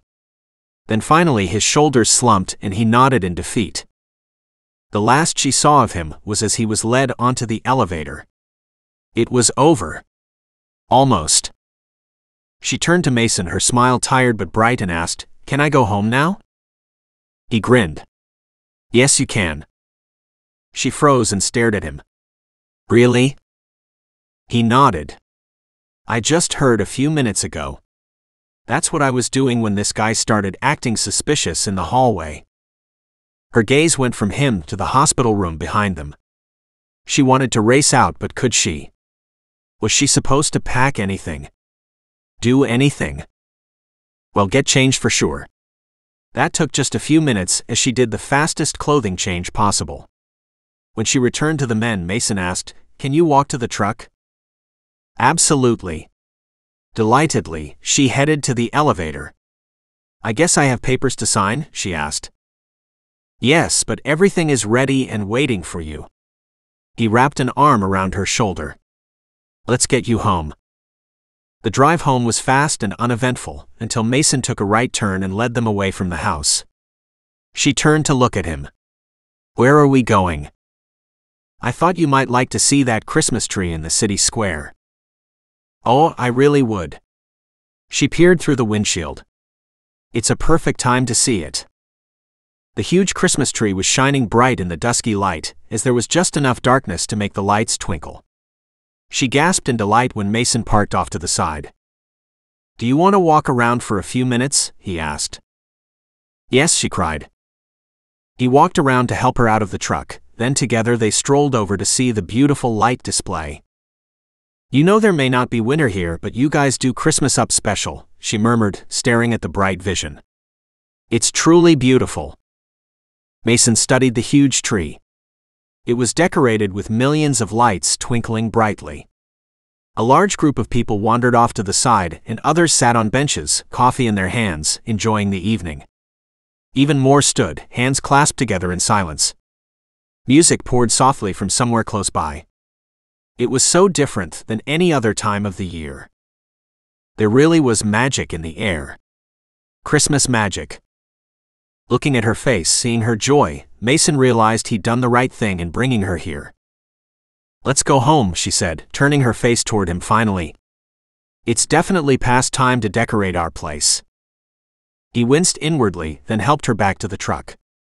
She was better but still weak, and although her heart was willing, he figured there wasn't much she'd be able to do on her own. Good thing he had that covered. Chapter 14. Tesla hated that fatigue had slipped into her bones by the time Mason pulled into their driveway. She really wanted their place to be beautiful for their first Christmas together, and she felt like such a failure for letting that opportunity slip by her. She'd been so busy with her problems she'd just pushed it off. It was no excuse, though. Now she wished she'd made a bigger effort. He turned off the engine and hopped around to her side. She opened the door. When he walked her to the house, a huge set of lights came on in front of them. "Oh," she cried. "They are beautiful. How did you manage to get those up?" He laughed. "Honey, there's not much I can't do. Especially with a little help from my friends." She stood stunned as the lights rippled along the front and changed colors. "I'd hoped to manage a single strand, but never thought this would be possible in time." He grinned. She reached up and kissed him. "Thank you," she said, beaming. He wrapped an arm around her shoulder. "Let's get you inside where you can sit down again. I saw you almost nod off in the truck." "I'm actually more hungry than tired at the moment," she murmured, her gaze still on the house enchanted with lights. He opened the front door and stepped back so she could enter first. She smiled her thanks and stepped into what had been Mason's house and she now considered her own. Their own. And froze. A gasp escaping. Tears coming to her eyes. Her heart expanding in joy. Oh my God. She couldn't say anything else. It was just too damn beautiful. The few decorations she'd bought herself, those that they'd bought together, and so many more had been placed in all the right places. She'd never decorated a house in her life, so had no idea what or how or where anything should go. But Mason had. He'd done this. For her. He wrapped his arms around her shoulders and tugged her back against his chest. "Are you happy?" he asked worriedly. "Or did I break some unwritten rule about decorating our house without you?" Laughter gurgled free. She turned in his arms, reached up and kissed the worried look off his face. "If there is, I wouldn't know about it." She smiled. "Did you realize that part of the reason I hadn't found time to decorate was because I didn't know how and figured I'd do it wrong?" He stared at her. How could you do it wrong? My father never decorated. There was a single sad string of lights outside the front of the house until he got mad one year and ripped it down. Other than that, there was nothing, she confessed. And I wanted our house to be perfect. He grinned. It's perfect without the decorations because I have you. You say the nicest things to me, she said mistily. And I mean them all. He turned her around gently. Now let's take a look at the house. Everyone has been very busy this afternoon. There were candles lit, lights on, soft music playing, and in every room more decorations than she could have imagined. When he led her to the stairs and the garland that twisted all the way up, she laughed and clapped her hands. They did a wonderful job, she cried. They did, didn't they? She watched him as he turned around inside his own home in bemusement. You are very lucky to have your friends. He nodded. So are you, as they are your friends now too. She smiled, and with a wink said, race you to the bedroom. And she darted up the stairs ahead of him. Hey, he protested. You shouldn't be moving so fast. Then you'd better catch up and stop me. She laughed as she hit the landing and raced up the second set. What's the matter? Can a poor injured woman beat out a big bad seal in a whoops? He scooped her up and carried her the rest of the way to their room, laughing and giggling. He lay her down and fell on top of her, gently of course. She wrapped her arms around his neck and tugged him down for her kiss. When he lifted his head, she said, I know it's not Christmas yet, but this is one of the nicest gifts I've ever been given. I'm delighted to hear that. I was a little worried about overstepping my bounds. She shook her head. Never. She wiggled beneath him. I don't know if you have dinner plans or not, she said, but I sure hope they can wait for a bit. And she pulled that precious face toward her and kissed the strong jaw, his cheekbones, and his nose before laying a kiss on him that he wouldn't soon forget. He'd done such a special thing for her when she hadn't been able to do it herself. She loved him so much. He deepened the kiss, the passion quickly overtaking them as it always did. Yet this time was different. It was a renewal. A rejoicing. A loving from the heart as they reveled in each other. She'd survived and was once again blessed to be in his arms. Already knowing each other's likes and dislikes, with their movements slow, tender, emotional, it was all new again. Finally, when she couldn't stand it anymore, she took him inside her body and held him close. Safe. This is beyond anything, she whispered.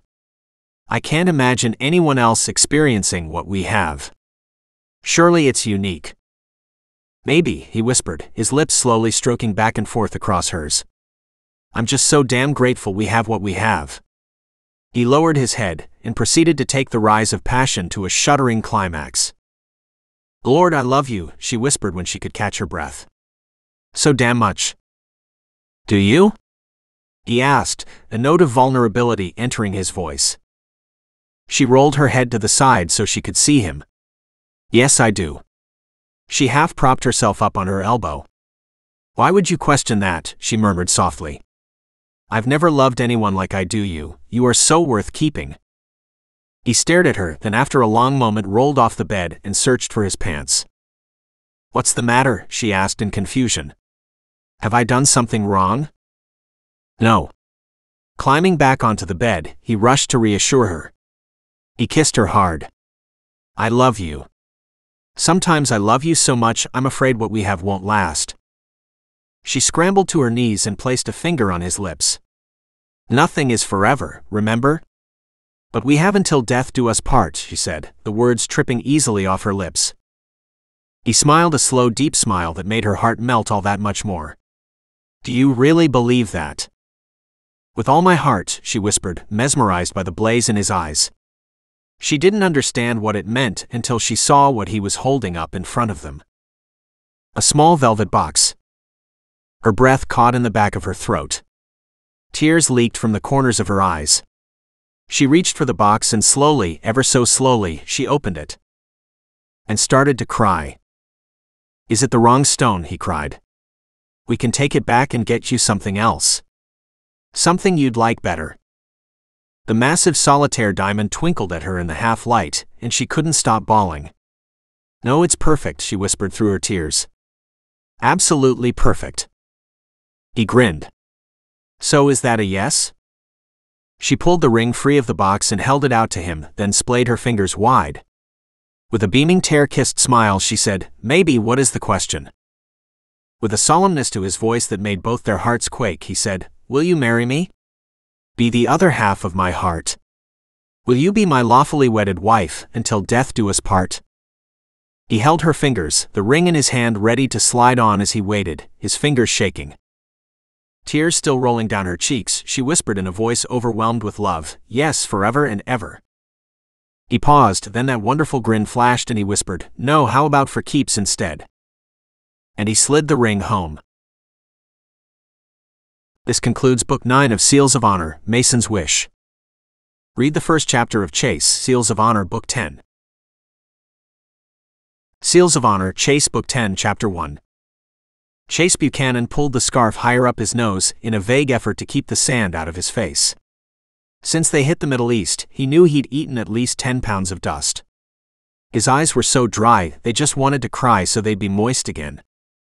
He'd been here before, but this time it seemed the dust was way worse. Then there'd been a drought for the last several weeks, just to exacerbate the problem. The heavy winds made it all that much more miserable. With a look over at Swede and Brett, two of his unit out searching with him, Chase continued in the same direction as before. Evan and Marcus stood behind keeping watch.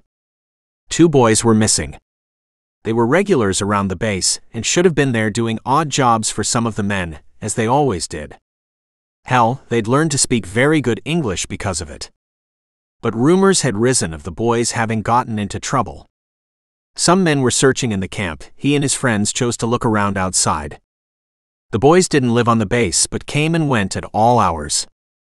Anything could have happened. Soldiers walked the perimeter around the camp. So far they'd seen nothing. But if the boys were in trouble, he wanted to make sure they had a fighting chance. Then again, this could be a trap. There were unfriendlies everywhere. He knew that as well as anyone. His unit had completed a mission and were shipping out in the morning. In the meantime, they'd spent a couple of days debriefing, and in their spare time, they'd enjoyed kicking around a soccer ball with a group of kids. They were great kids in a tough situation. Of course, these two were part of that group. He had a few hours free, and if he could help find the boys, then he was all for it. More wind blasted into his face. They walked out another 20 feet. The soldiers had said there'd been no sign of anyone for the last hour. Could the boys be hiding out here? If so, why? At 12 and 10, the kids had seen so much in their young lives. Then he had too. Different landscapes, same shit. Help. He spun at the barely audible cry. And caught a whisper of movement out of the corner of his eye. Small fingers almost the color of the sand rippled at the crest of a small dirt mound barely large enough to hide behind. With a sharp hand motion toward the others, Chase picked up the pace and ran closer. Sure enough, it was Amrit, the youngest and bubbliest of the brothers. "Take it easy, little guy." Wincing at the sight of the kid's face, Chase quickly checked him over. It looked like he'd been beaten to a pulp. "Who did this to you?" Amrit's lips moved but no sound came out. Chase unhooked his water bottle and gently poured water into Amrit's mouth. Brett continued to search to the left. Swede kept right. He soon let out a low cry and ran toward a second small dusty body on the ground.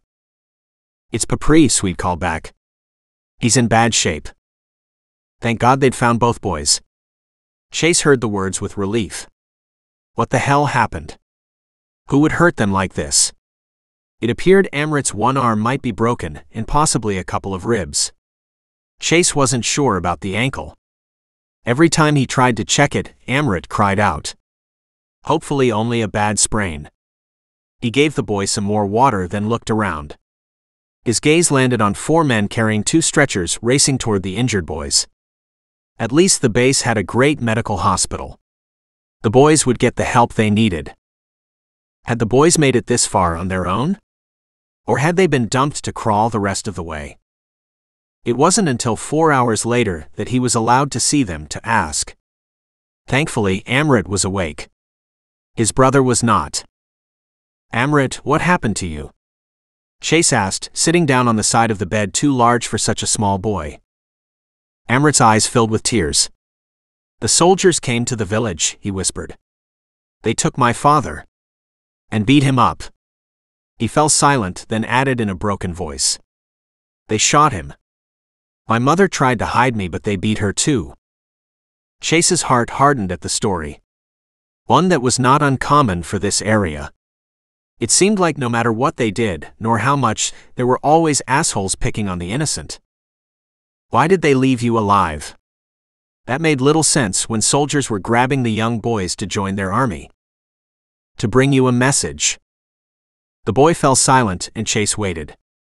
He knew the message wouldn't be good. He hated to think the boys had been chosen for this rough treatment because they'd been seen around the camp. Many locals had business dealings with the base. It was a poor area, and everyone was just trying to make a living. The base offered plenty of opportunities to run errands and supply local goods. After a moment, he prompted Amrit. What was the message? Go home if you want to live. They are coming. Bastards. He sat back to stare out the window. Trust them to do this to a child. An innocent who couldn't fight back. He studied Amrit's puffy face. Would you be able to recognize the men who did this? Amrit nodded, wincing at the movement. Yes. The man who shot my father is Allah Kahib. Chase barely held back a shocked gasp. That was a name they all knew. Kahib was the head of the local resistance terrorist group. He traveled to the villages and forcefully recruited young boys to his army. Then stole them away to his training camps that no one had found yet. Why didn't they take the two of you? Chase didn't understand that part. Anyone could have delivered a message. Because, Amrit gave a cheeky smile, I told him I was only 7. He coughed. And I said my brother and I were sickly and didn't grow. Chase accepted that. A healthy 10-year-old would have been snatched in a heartbeat. Mostly because they'd already swept up the older children in earlier raids, returning for the younger ones now. But even then there were ages that were too young to deal with. If the boy wasn't going to survive the training, there was no point in stealing him. Kahib's group weren't using kids as suicide bombers yet, at least that Chase knew of. In other parts of the world, that had become a common occurrence. And would likely have been Amrit's future the next time the rebels came through the village as the terrorist group upped their technologies. Did you make it this far on your own? They dumped us on the ground and watched us crawl away. He took a shaky breath. I didn't want to call out in case they were watching. He stared behind Chase's shoulders. I kept thinking they'd shoot us at any moment. That they were only joking about us delivering the message. He shuddered and slid lower in the bed. I was afraid we'd die out there before we could anyway. Right. Okay. Anything else you can tell us about these men? Did you overhear anything useful?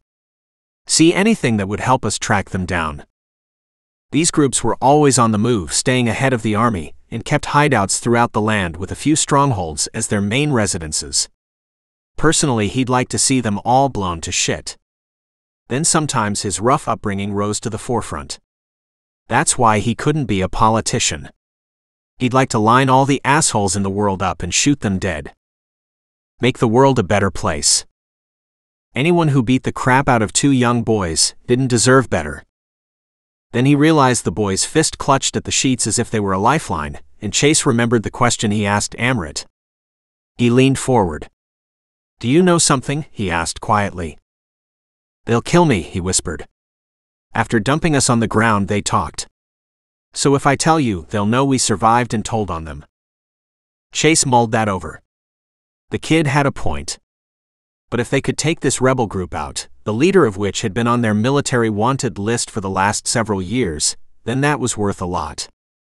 But not when compared to the 2 boys' lives. Let me talk it over with my commander and see what we can do. You can't do anything, the boy cried. I have to go home. My mother needs me. At the same village where these people came and found you? Chase asked gently. They will only return again. If not tomorrow or next month, it will be in a few months. They do the rounds, you know that. The boy's face fell. There's no place for me to run, is there? Not unless we take out Kahib and his group first. Amrit shook his head violently. No. You don't understand. You won't get them all. Someone will know what I've done. I'll never be safe. Chase settled back and studied the young boy with too much maturity and pain-filled eyes. Unfortunately, he figured Amrit was right. If anyone knew the boy had helped the military take down this terrorist group, any survivors would hunt the kids down like dogs. Is the information you have that good? Amrit dropped his gaze. Chase decided to push. Amrit. He leaned over and placed a hand on his shoulder, hating to see the ravages of war on the small frame. The boy barely had enough meat on his bones to keep him alive. Tell me. The little boy's eyes filled with tears. They talked about going to their new stronghold in Asrim. Talking about the route and where it was. They are going to use that to hit all the villages within a day's travel. And did they say where the stronghold is within that city? It took a long moment while Chase tugged back his impatience before Amrit finally said in a shaky voice, Yes. Book 10 is available now.